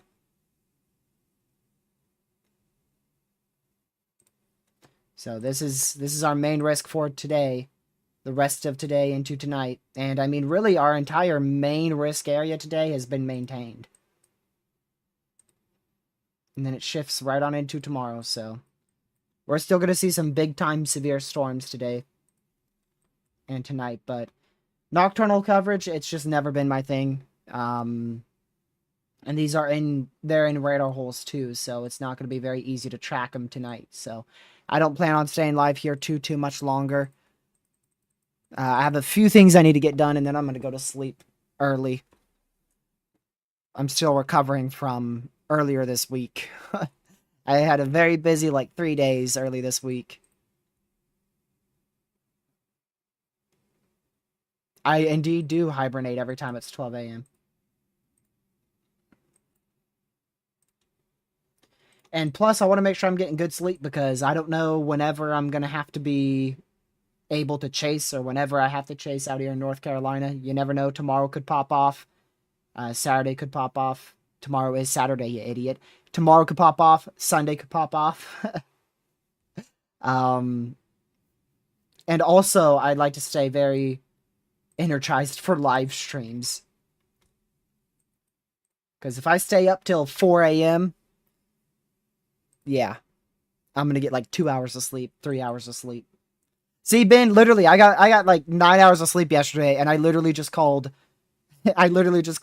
Sunday, Saturday. So, that shows you how important I need my sleep, man. That I just can't do nighttime coverage. Now, if it's absurdly significant, like we've stayed up until 3 a.m. for a moderate risk before, we've stayed up till 2 a.m. for a high risk, I can do that. I could just push myself, but I know that I'm probably gonna. I covered today for 3 hours. I'm gonna have to probably cover tomorrow for a good solid, at least be live for an hour, but probably substantially longer than that. And then Sunday, I'll probably be live for a bunch of hours, possibly chase. It's very difficult. It's very difficult when you're in a situation like this. When you have a slight risk that is in close proximity to your area, but you have the potential for a derecho. So which one do you go for? The last time I had a good setup and I went for my area instead of covering, we ended up seeing a moderate risk for severe weather across the risk area for tornadoes. But I ended up seeing a power flash getting home, and then we ended up covering a long-lived Tory in Kentucky. You're right, Ben. You're right. It is not going to be a derecho. If we were at old criteria, there would definitely be the chance for a derecho. But this is 2025 criteria. That sucker's got to be severe for 400 miles, be 60 miles wide, and have multiple 75-mile-an-hour events. Because apparently, 30 different wind gusts of 70 miles per hour wasn't enough to classify our other MCS this year as a derecho. And then multiple observed 90-mile-an-hour wind gusts, that wasn't enough to classify the Pittsburgh MCS as a derecho earlier this year. Sure.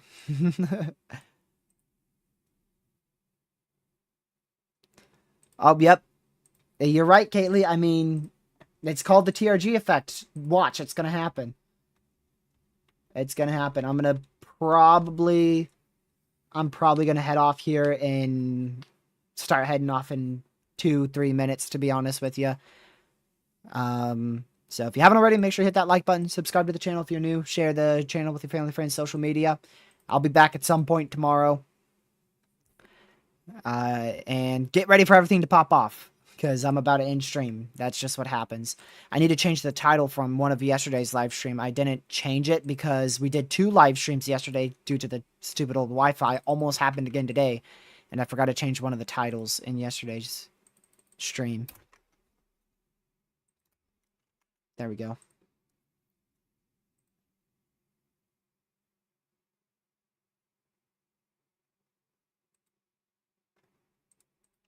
Go back over here.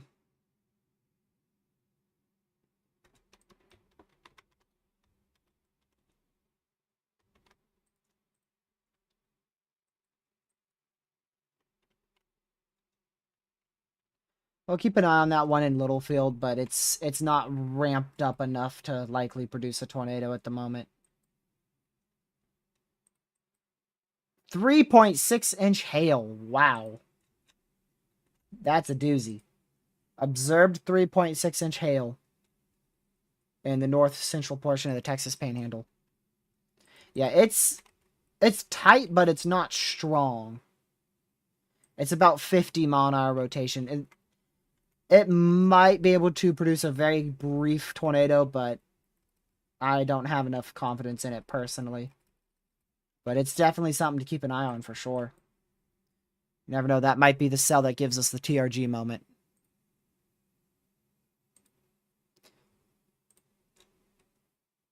Something always happens after I end stream, whether it be a new mesoscale discussion for a heightened tornado potential, a confirmed tornado warning, a new tornado warning, a PDS severe, something always happens within 5 to 10 minutes of me ending stream.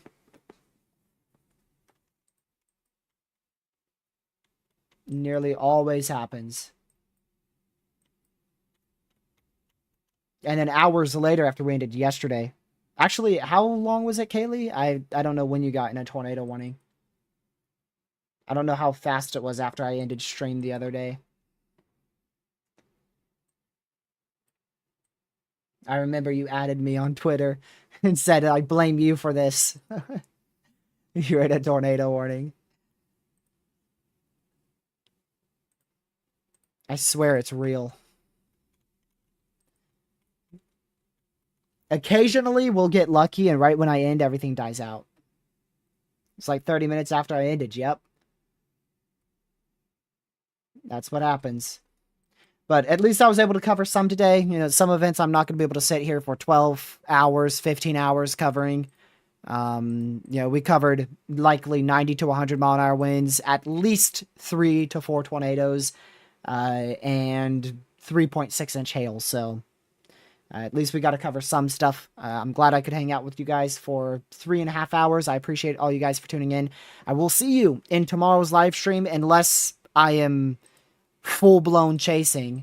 But the good news is, if I do chase tomorrow, Sunday, said it right that time, tomorrow and Sunday, I will have my secondary device. So if I do chase, there's a high chance of a live stream during one of those chases. So if it does look good enough, there's a small chance that I would rather chase than live stream. Is that a new warning? Than live stream our event. Yep, new tornado warning. Hey, not a TRG moment because we're still live. New tornado warning there for Jayton. Jayton pointing to the east, southeast in Texas. Yeah, I have another device on weekends that I'm able to use for radar, so then I can live stream to YouTube using my phone for chases. So we'll see. It's possible that I do a chase. It is possible. We'll just see how it goes. And have a great rest of y'all's night. It's Friday night. Friday night. Go do something fun. And yeah, I will catch you guys in tomorrow's live stream. I don't know exactly when. I'm trying to loop the warnings. That's why I'm distracted. Try to get you guys something to watch there. There you go. So yeah, stay safe. Watch for your weather. Thank you, mods, for mod chat. Thank you everybody for being in here. We almost reached 1,000 people today, and I greatly appreciate it. Again, stay safe. Watch severe weather, and I'll catch you guys in tomorrow's live stream at some point. Have a great rest of your night. Goodbye.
Stay safe, watch severe weather, and I'll see you guys sometime in tomorrow's live stream. Thank you, mods, for mod chat. Have a great rest of your Friday night. Good.